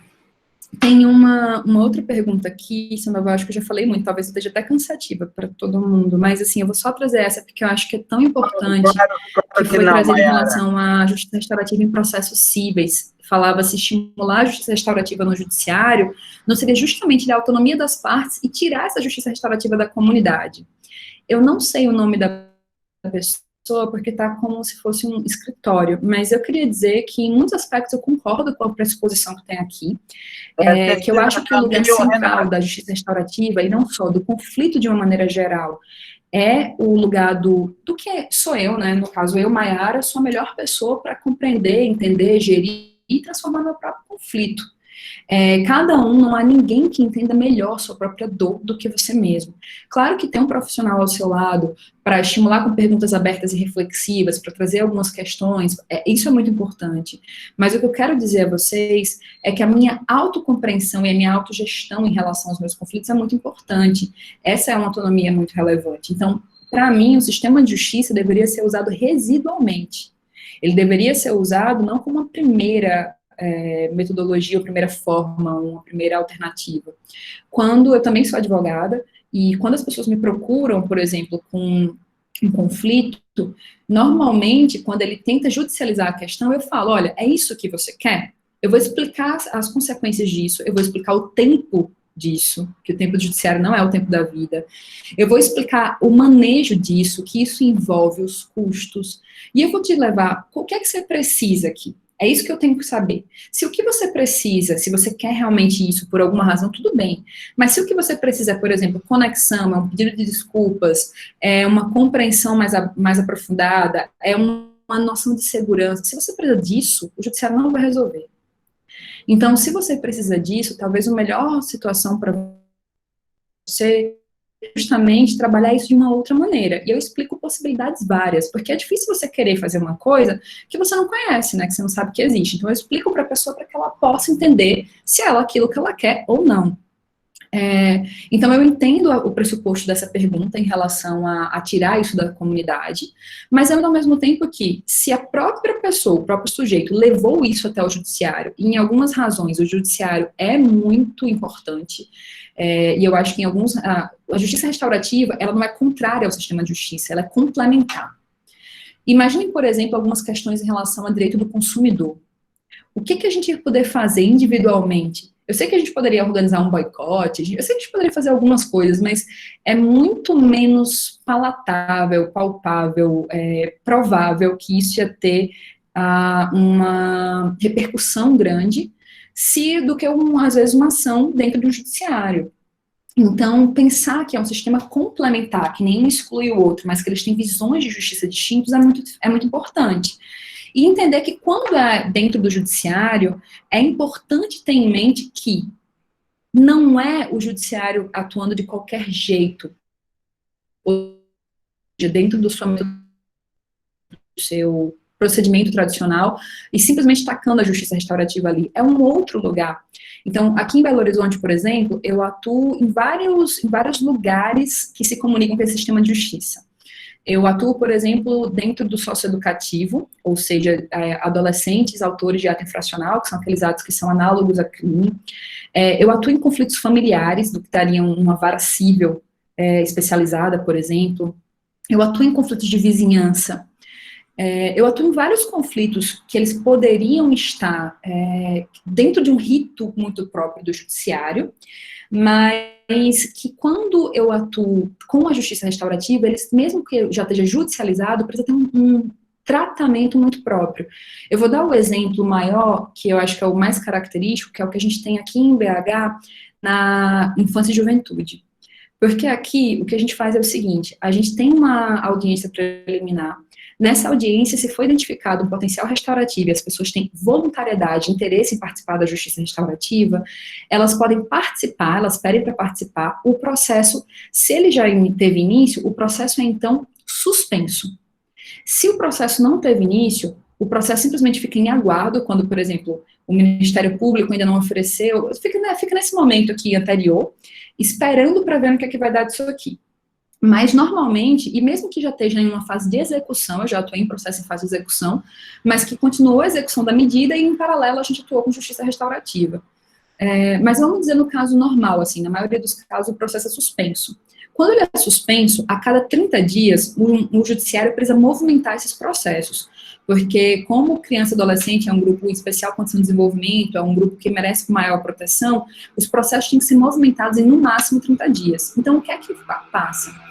Eu, Maiara, desculpa, tem uma moto super barulhenta. Eu, Maiara, quando vou atuar, eu sou obrigada, então, enquanto facilitadora, a fazer relatórios parciais, e eu entrego ao judiciário o protocolo em menos de 30 dias, porque eu sei que o judiciário precisa movimentar aquele processo, então ele movimenta, juntando o meu relatório e pedindo, por exemplo, uma dilação de prazo para trabalhar com justiça restaurativa. Quando eu finalizo o meu caso, eu protocolo depois um relatório final, em que eu trago todos os elementos centrais para mapear o conflito, mas ao mesmo tempo preservando o sigilo do que as pessoas apresentaram. E o que eu faço com isso eu apresento isso e eu digo para o juiz e para o Ministério Público e quem mais estiver ali, eu informo o quê? Eu informo se eu vejo necessidade de alguma medida protetiva, e eu informo também se eu percebi responsabilização ativa, já que eu estou falando de um caso que é análogo a crime. E aí, dependendo do que eu falo, o juiz, o Ministério Público e quem mais, porventura, estiver ali, vai se posicionar de uma maneira a considerar o meu relatório, como qualquer relatório técnico que instrui um processo. Que pode, sim, não ser considerado e não ser usado exatamente como o relatório fala, mas que, nesse caso, é mais difícil porque exige um maior esforço argumentativo para contrariá-lo. Eu acho que também tem um outro ponto que é importante falar para vocês, que eu não falei isso, mas eu não sei se todo mundo que está aqui tem essa compreensão, que as perguntas da justiça restaurativa são distintas das perguntas base de uma justiça retributiva. Geralmente, na justiça retributiva, eu pergunto, que norma foi violada? Quem violou a norma? O que essa pessoa merece por ter violado a norma? Qual punição, qual castigo, qual indenização essa pessoa vai ter que pagar, qual reparação? Na justiça restaurativa, eu costumo perguntar, quem está sofrendo dano? O que é que essa pessoa precisa? Quem tem alguma responsabilidade em relação a esse dano? Quem essa pessoa poderia ter junto, ou essas outras pessoas, não só ela, mas também quem praticou o ato, para apoiar, para servir de referência? E depois de tudo isso, qual seria a melhor metodologia possível para poder conseguir essa transformação? Eu acho que, eu falei tanto, eu acho que eu devo ter sido super cansativa e enfadonha para vocês, me desculpem. É que foi tanta pergunta e questões tão complexas, e eu ainda nem consegui abordar tudo o que foi trazido aqui. Só que ao mesmo tempo eu tô com receio de continuar falando e ser cansativa demais para vocês. Perguntaram se eu acho que dá sim para trabalhar na Justiça do Trabalho. Com certeza. Tanto pelo Ministério Público do Trabalho, mas não só. Aqui em Belo Horizonte, a gente tem, não só aqui, mas aqui a gente tem, então eu vou falar daqui, o núcleos intersindicais. E nesses núcleos intersindicais, eu já trabalhei com eles com justiça restaurativa e foi super legal, em convenção coletiva de trabalho, em várias, assim, não é uma atuação prioritária minha, no sentido de que não é um lugar que eu mais tenho experiência para falar para vocês, mas eu tenho uma atuaçãozinha na justiça do trabalho também, e aqui, principalmente ligada a esses núcleos sindicais e em alguns modelos específicos, até no próprio trato, porque às vezes a gente pensa em justiça restaurativa para o nosso público atendido, público externo, mas não para a nossa própria instituição. Então, assim, transformar a justiça do trabalho em uma justiça restaurativa, ou seja, com práticas, com abordagens mais restaurativas, com um trato mais restaurativo dentro dos seus servidores e com o público atendido, já mudaria, já seria tão maravilhoso. Transformar o Ministério Público, que eu tenho um olhar mais restaurativo, já seria tão maravilhoso. Um Ministério Público menos hierarquizado em relação à figura de quem é um servidor, quem é um membro, ou então de algumas disputas internas, já seria tão bom. Eu falo isso porque, às vezes, parece que a gente quer mudar a vida do outro e não faz a lição de casa. E eu tinha muito essa preocupação quando eu estava na UFMG, eu tinha muito essa questão lá de, tipo, trazer práticas restaurativas para o nosso processo administrativo disciplinar, para nosso trato com os servidores, para nosso trato com o nosso corpo de discentes e docentes, para as reuniões de departamento.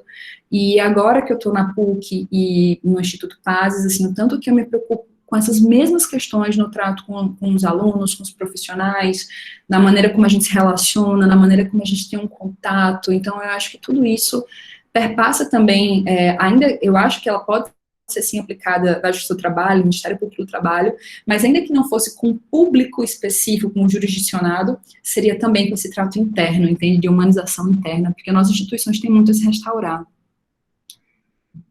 Ai, tem gente do RN, eu tinha visto que tinha gente de Mossoró também antes, maravilhoso, fico super feliz, eu sou de Natal, sou potiguar, embora more hoje em Minas Gerais, e adoro ver gente de Natal por onde eu passo. E tem falado que tem atuado com violência doméstica, com ofensores, família, infância e escola. Eu acho que é importante falar uma coisa para vocês. Tem várias práticas com violência doméstica que são possíveis atuar com justiça restaurativa, mas com muito cuidado para preservar medidas protetivas de afastamento, por exemplo. Questões muito próprias da violência doméstica, que a gente pensa, por exemplo, que é um ciclo, né, de perdão, que faz parte da própria violência doméstica, que tem que ter esse cuidado maior quando trabalha. Mas é sim um lugar também que pode ser trabalhado com justiça restaurativa, que é muito bacana. Sandoval, deixa eu te perguntar, você quer fazer alguma consideração, quer interromper, quer finalizar, ou eu continuo respondendo as perguntas que eu estou vendo aqui? Me dá um norte. Maiara, está excelente. Eu vou te confessar que eu já tentei interromper você algumas vezes aqui, mas o sistema não permitiu. Eu percebi, então, que não adiantava interferir, que já estava maravilhoso. O próprio sistema já me deu a ideia. Você não está cansativa, não. E eu até já adotei. Eu sou do Ministério Público do Trabalho, não sei se você sabe. E em caso de assédio... não me entendeu, eu não sei se o áudio dele estava desligado, mas eu vou responder ainda algumas coisinhas que eu vi aqui que foram pontuadas. A Márcia me perguntou se eu já me deparei com uma situação que não foi possível aplicar a justiça restaurativa. Acho que ela não está me ouvindo. Então, não tem nenhuma situação que não dê para aplicar a justiça restaurativa. O que pode haver é desinteresse das partes. Não envolvimento, as pessoas não têm mesmo vontade de estar com aquilo, ou não dá conta, às vezes ela tem vontade, mas não dá conta. Em relação a conflito em si, não. Eu já vi prática restaurativa, na época que eu morei na Palestina e Israel, crime de guerra, em estupro coletivo, já vi em crimes, assim, muito difíceis, como evicção forçada, vi em questões realmente que são muito... são conflitos horríveis, assim, são conflitos muito pesados, que são muito violentos e que eu vi as práticas restaurativas acontecendo. Eu relato várias delas no livro, e eu estou relatando agora, comecei a relatar essas nesses videozinhos do IGTV que eu falei no Instagram, justamente porque eu acredito que é importante para ampliar um pouco o nosso olhar, a gente entender que isso é possível. Eu comecei há pouco a fazer esses compartilhamentos no Instagram, então vocês vão ver que tem pouquinhas histórias ainda, mas eu estou fazendo continuamente, e a minha ideia é trazer cada vez mais, porque eu acho que isso amplia muito, deixa a gente mais criativa, amplia do que a gente acha que é possível de viver nesse mundo. Então, não, eu nunca me deparei com uma situação em que não é possível aplicar a justiça restaurativa. E olha que eu já me deparei com situações, infelizmente, muito tristes. Eu já trabalhei numa situação de guerra, eu morei um tempo numa zona de conflito militarizado muito pesada, trabalhava no chão na guerra, e mesmo assim lá eu via práticas restaurativas, escolas de comunicação não violenta, e foi justamente por isso que o meu olhar se ampliou tanto, porque depois que eu comecei a ver essas práticas lá, eu comecei a me dar muito menos desculpa para não aplicá-las aqui no Brasil. Antes eu dizia, mas você consegue me ouvir? Isso é muito sociedade da gente. Eu dava várias desculpas para mim mesmo. E a minha experiência lá me fez abrir muitos olhos de que é assim possível. Logo em seguida tem uma pergunta também sobre intimar, notificar as partes para comparecer em prática restaurativa. Gente, não dá. Prática restaurativa é algo que demanda voluntariedade. Conversar com uma pessoa, explicar o que é, trazer ela como possibilidade, tudo bem, mas trazer ela como se fosse algo realmente mandatório, aí não dá. Trazer uma punição, por exemplo, porque a pessoa, por exemplo, ela vai ser punida ou responsabilizada se não participar, realmente isso aí não funciona, porque daí você perde um princípio básico, que é essa voluntariedade. Como que eu vou me conectar? Como é que eu vou expor minha vulnerabilidade no espaço? Como é que eu vou acreditar que aquilo é justo, é humanizado, se eu fui obrigada a estar ali sem me considerar enquanto sujeito, sem considerar minhas necessidades, meus interesses? Então, isso não daria, mas é sim possível convidar a pessoa a apresentar o projeto, apresentar algum programa que tenha na sua cidade, na comarca, você e perguntar se a pessoa quer participar. Isso aí é sim possível. Mayara, você me Eu ouve? vi que a Roberta pediu para que eu repetisse as perguntas, mas a Aline, muito obrigada, Aline, repetiu as perguntas aqui. E aí, complementando as que a Aline falou, que seria quem sofreu dano, quais suas necessidades, quem tem essa obrigação de atender essas necessidades. E também eu ainda coloquei quem poderia estar junto, né, para poder fornecer esse apoio, esse afeto ali, e ainda também qual método, então, poderia ser mais adequado para trabalhar, considerando os talentos, recursos, situações que aquelas pessoas têm. Eu agradeço as pessoas que estão comentando e estão oferecendo um olhar tão generoso e gentil para minha Vocês me fala, agradeço ouvem? muito. Quanto a uma pessoa que falou da Sim. minha irmã, fiquei super, super feliz também. Vi que parece que eu não estava ouvindo o Sandoval e vocês sim. Oi, Mayara, você Olha só, consegue me me fizeram uma ouvir? pergunta que eu acho bem relevante. A Larissa perguntou quais práticas de justiça restaurativa eu considero que são possíveis consegue me realizar ouvir? virtualmente. Larissa, eu falaria de cara de práticas de conexão. Sim, Sandoval. Mas não só de conexão. Mayara? De conexão, eu digo assim, para construir mais respeito, para construir grupos de apoio, para poder formar realmente esse sujeito, para não se sentir menos solitário. Não consegue ouvir ninguém. Para ter realmente um grupo de contato, de amparo, tudo isso seria muito legal. Mas conflito também é possível nesse momento. Só que a gente tem que repensar o modus operandi, a plataforma, como, quando, o que as pessoas têm de possibilidade, de recursos. Então, isso vai mudar muito em relação a como. Mas uma coisa que é possível Todos vocês me ouvem, não trabalhar no conflito Mayara, de alguma forma, indisponibilizou a audição dela. Grupos com homens que praticam violência doméstica, grupos de mulheres vítimas de violência doméstica, ou de pessoas vítimas de violência doméstica. Então, esses grupos de apoio mútuo, grupos para entender melhor aquela situação, mais do que necessariamente trabalhar o conflito em si, que talvez, em alguns aspectos, possa ser difícil num momento como esse, mas aí vai depender muito do caso concreto. Eu vi que o Sandoval está tentando falar, eu não estou conseguindo ouvir.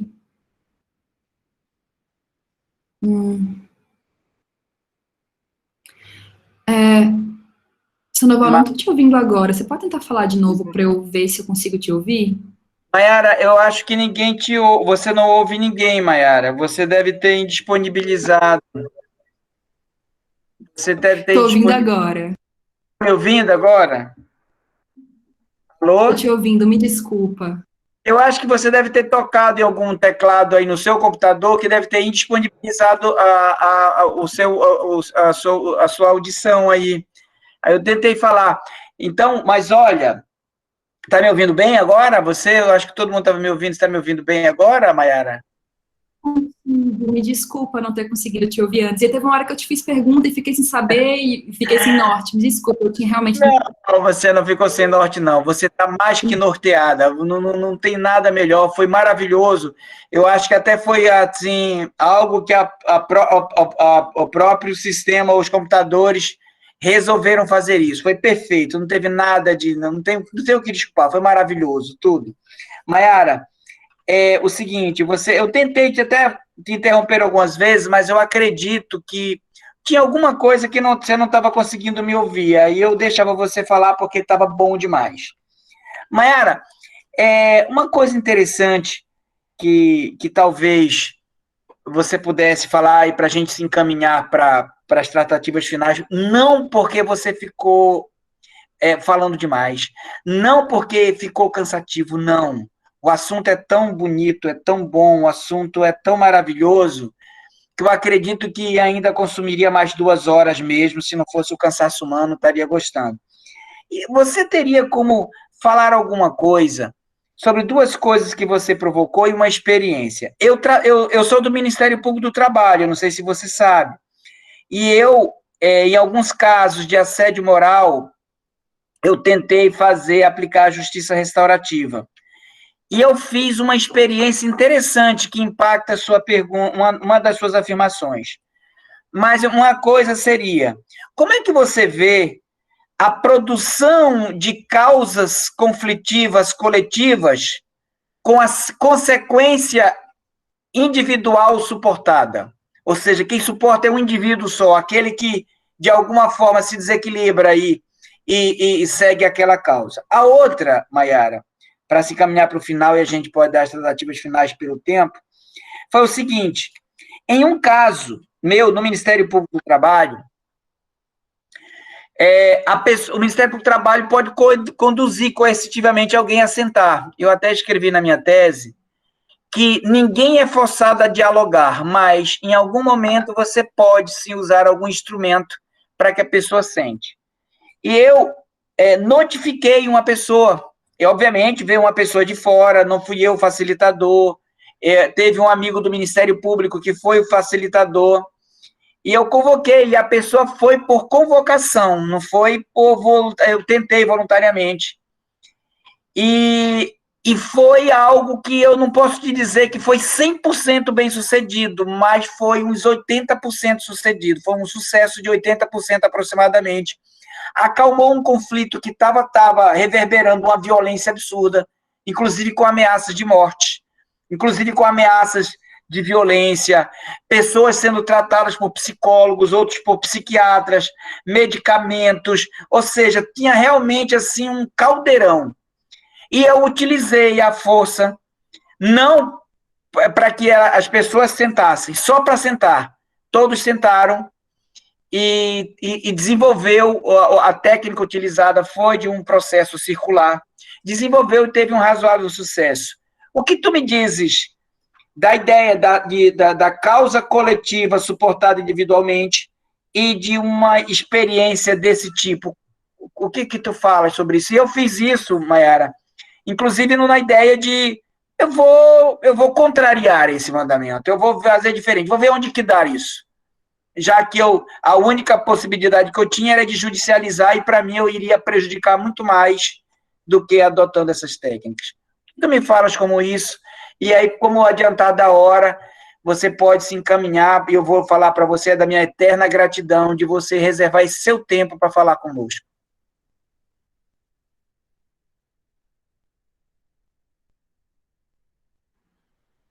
Maiara, você eu queria me primeiro ouviu? pedir desculpa, porque eu acho que quando eu entrei numa das... Te ouvi sim, Sandoval. Eu iniciei pedindo perdão, porque realmente eu desconectei o áudio sem me dar conta, e o que aconteceu foi que eu não te ouvi antes e perdi uma oportunidade incrível de diálogo, porque fui falando, porque como eu não tinha a voz aqui, eu estava vendo um monte de perguntas, fui falando. Peço desculpa por isso, desculpa mesmo. Não, eu não vou. Para mim é uma perda enorme. Eu não vou desculpar, porque a desculpa é impossível. Não teve algo a ser desculpável. Foi maravilhoso.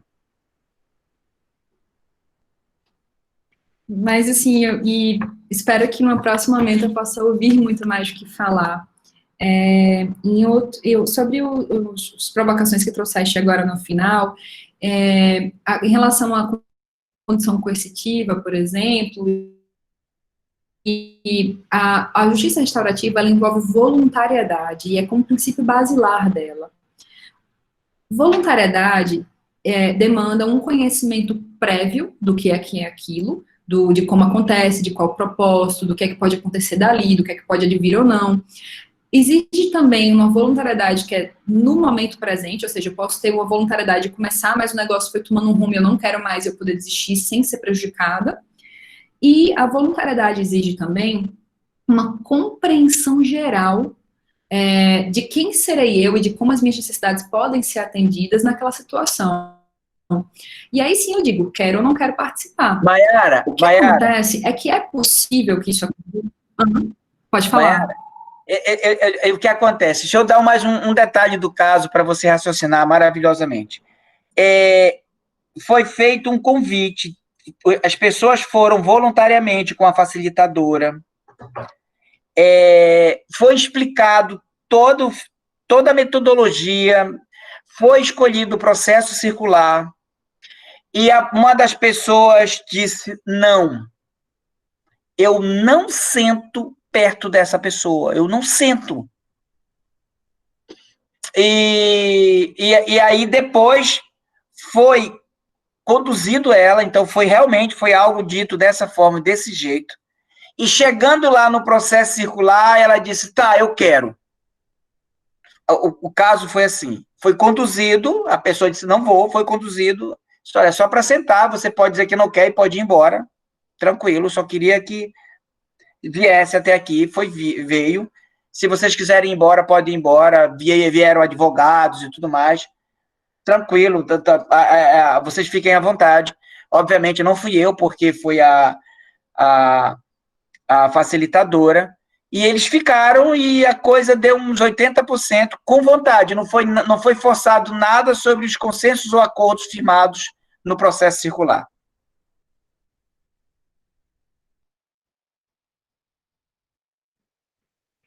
Eu queria entregar esses detalhes para você. Sandoval, porque assim, era justamente isso, era das considerações que eu estava buscando mesmo. Se a voluntariedade compreendida desse jeito, não quer dizer que eu não... Uma apresentação dentro de um sistema de justiça, né, pelo Ministério Público, por outro ator, que me apresente, olha só, tem isso aqui, você quer conhecer essa maneira, é assim que funciona, vamos experimentar? E me dá a oportunidade disso. Obviamente, como eu vou fazer esse recurso, de que maneira eu vou conduzir, mas é possível que eu tenha, por exemplo, eu pensei agora na lei dos juizados especiais, que tem uma possibilidade de alguns grupos como uma das medidas possíveis e que poderia ser uma das coisas, uma prática restaurativa. Só que o que eu acho que é importante é oportunizar a pessoa a escolher. Num caso, por exemplo, quando eu estou falando de uma escolha, eu estou falando de uma escolha que ela tem que entender o que está acontecendo ali, qual a repercussão dentro de um processo, por exemplo, daquilo, de uma participação ou não, do envolvimento. Mas por que eu falo isso? A gente tem que ter muito cuidado, e não falo especificamente do teu caso, mas de um cuidado de uma maneira geral, para que as pessoas não finjam dentro de um procedimento restaurativo, para que elas não tentem instalar para poder se dar bem, para conseguir garantir uma utilidade, entende, enquanto resultado para um processo. Então, mesmo aqui, quando eu sei que é óbvio que pode ser que isso repercuta, por exemplo, numa medida, numa pena que ele não tenha, eu não expresso isso. Eu quero ao máximo que aquela pessoa esteja ali independente disso. Então, assim, tem essas considerações que eu acho que é importante levar, mas é uma pergunta complexa e que não é uma pergunta respondível, assim, com sim ou não, sabe? Eu acho que a gente tem que realmente dar uma olhada no modo da condução, no modus operandi mesmo disso, para poder entender se se respondeu ou não a voluntariedade. Porque se eu respondo de uma maneira muito simples, de um não ou um sim, às vezes eu corto possibilidades incríveis de justiça restaurativa, porque eu fui rígida, e às vezes eu simplesmente digo um sim, mas quando eu olho no caso concreto, não era bem assim, não respeitou muito essa voluntariedade. Então, eu acho que é uma coisa bem de procurar ao máximo, estar centrada no sujeito, ver as necessidades em questão, o mais transparente possível nessa condução, para aí sim as pessoas realmente poderem entender o que está se tratando, ser previamente informada. E enquanto as causas coletivas suportadas por um indivíduo, eu sei que não foi esse o caso que tu falaste, mas enquanto falavas, eu lembrei muito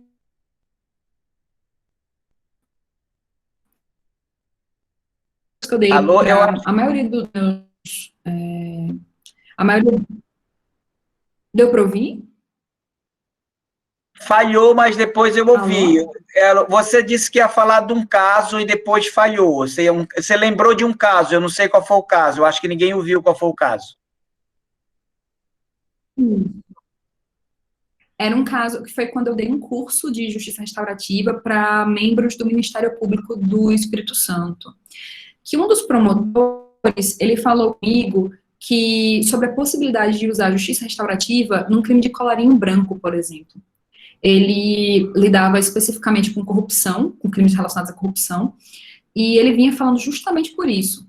Então, imaginem só o potencial da justiça restaurativa num lugar como esse.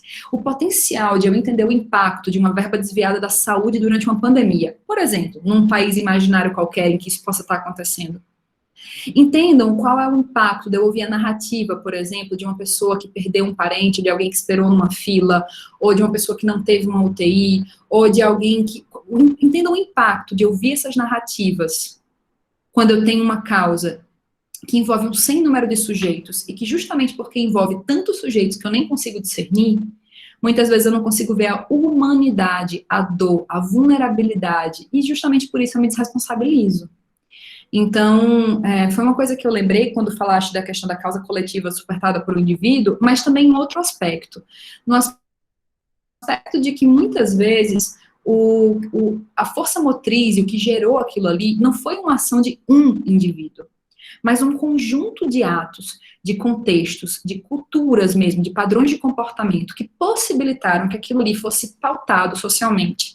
E que quando eu trato para responder, responsabilizar um só indivíduo, o que acontece é que muitas vezes eu não trabalho o problema. Eu simplesmente achei um bode expiatório, taquei uma responsabilidade ali por uma necessidade minha de tentar responder com segurança numa situação que é possivelmente insegura.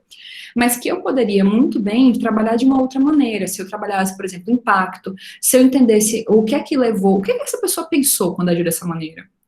O que ela pensou logo em seguida? O que ela tinha como suporte? Quais apoiadores, quais condições, quais compreensões suportavam que aquilo ali acontecesse e continuasse existindo como prática? Eu falo isso muito pensando agora, até num podcast que eu ouvi recentemente sobre trabalho escravo. E que falava especificamente sobre como as pessoas, às vezes, acreditam que não são vítimas de trabalho escravo porque não são pretas, porque são pardas ou mesmo brancas. Ou ainda pessoas que diziam que não acreditam que é trabalho escravo porque a pessoa recebe ainda um salário, ou porque a pessoa não leva uma chicotada. Então elas acreditavam que aquilo não configurava um trabalho escravo. E como que é fácil eu apontar o dedo para um sujeito, colocar no que tem um relevante, assim, ainda fica como que seria importante para entender o que a gente são os seres em relação a uma comunidade, em relação à humanidade que é compartilhada, compreender de onde aquilo tem legitimidade, num arcabouço histórico, o que faz com que você acredite que você pode tratar o que faz com que você acredite isso aqui oferece um mínimo de dignidade.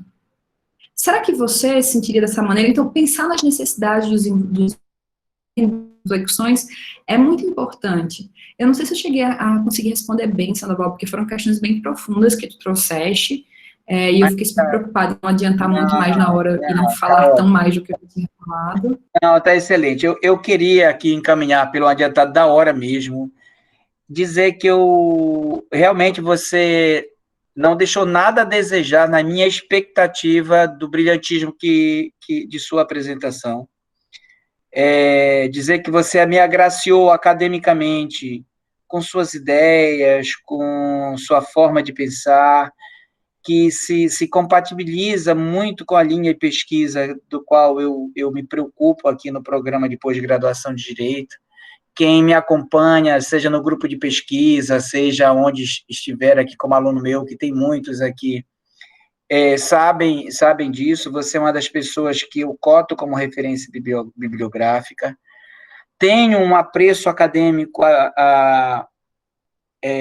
por você, por seu estudo, por seu objeto de pesquisa, pela experiência, porque você não é uma pessoa que só teoriza.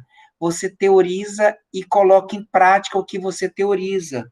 Você estuda a epistemologia, você traz elementos de epistemologia, traz contextos históricos e traz isso para aplicar na vida. Gostaria muito de nós fazermos algum NDA, alguma questão de sigilo, para eu lhe apresentar esse caso onde eu fiz no Ministério Público até com uma certa vontade acadêmica de testar, eu vou testar uma hipótese, eu quero testar essa hipótese, verificar se isso acontece ou não, se há como, se existe como isso, de alguma forma, ter uma coisa que não é só voluntário, mesmo que tenha algum ponto.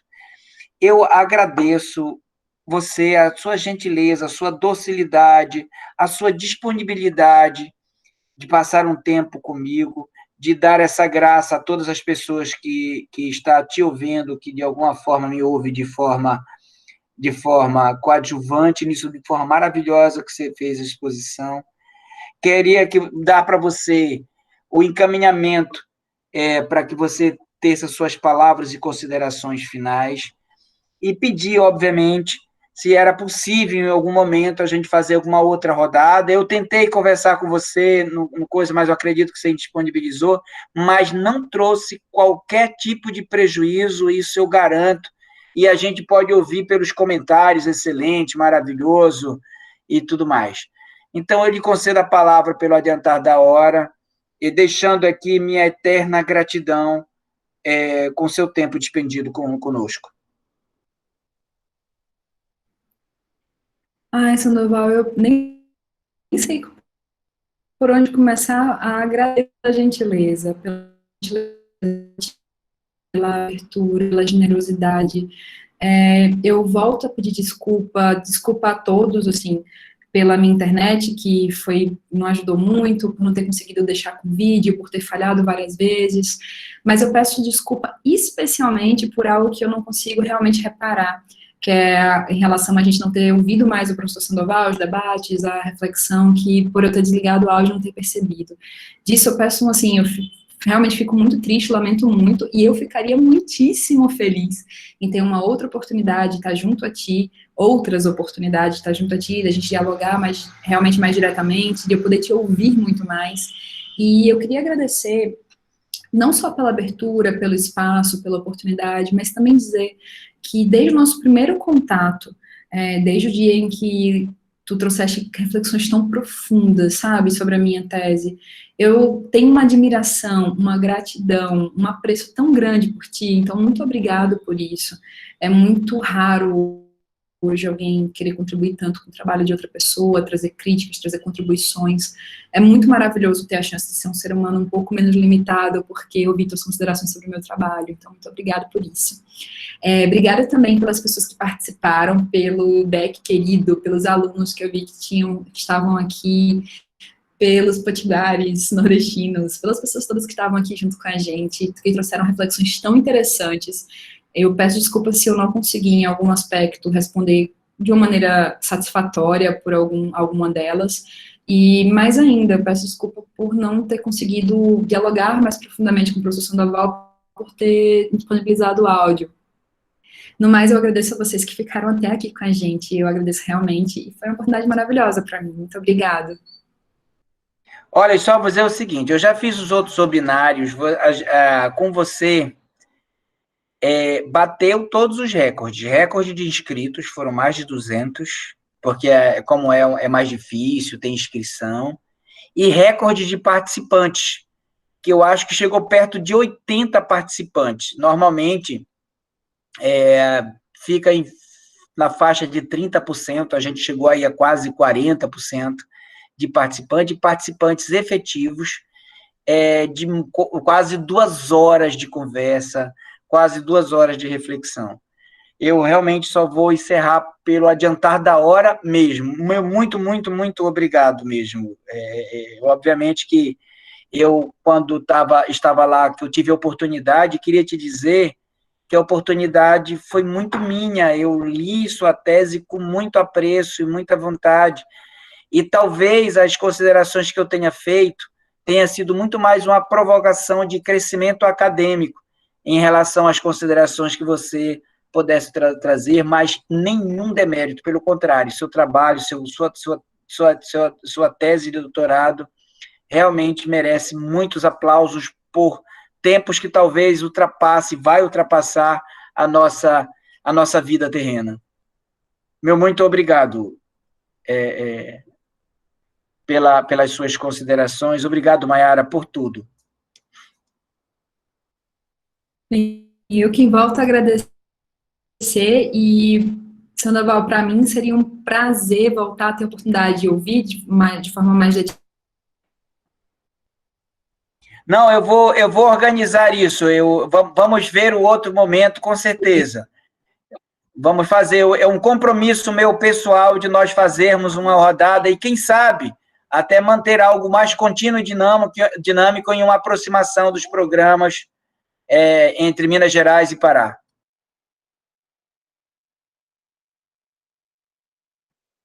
Olha, nem fale um negócio desse, porque eu não tenho nem coração para Belém. Eu sei que não se resume, mas, gente, pelo amor de Deus, sou apaixonada, pelo que eu conheço do Pará, sou apaixonada. Então, Para mim, tá um pouquinho mais perto, ainda que só virtualmente, já me encanta muito. E sim, eu fico aqui aberta, então, a gente combina uma nova data, abre. Muito obrigada às pessoas que participaram, as que elogiaram, as que tiveram junto com a gente. Foram participações tão densas, tão maravilhosas. Eu fiquei muito contente pelo envolvimento mesmo das pessoas, assim, eu me senti muito mais próxima. E ainda bem, né, porque eu não conseguia ouvir o teu áudio, mas pelo menos eu consegui ter algum norte, porque as pessoas estavam comentando aqui. Tá bem. Olha, deixa um abraço para o meu amigo Beck, o Almir Favacho, que são anepianos e estavam aí também, queridos amigos anepianos. Deixa um abraço a todos. Obrigado a todos pela participação. Eu vou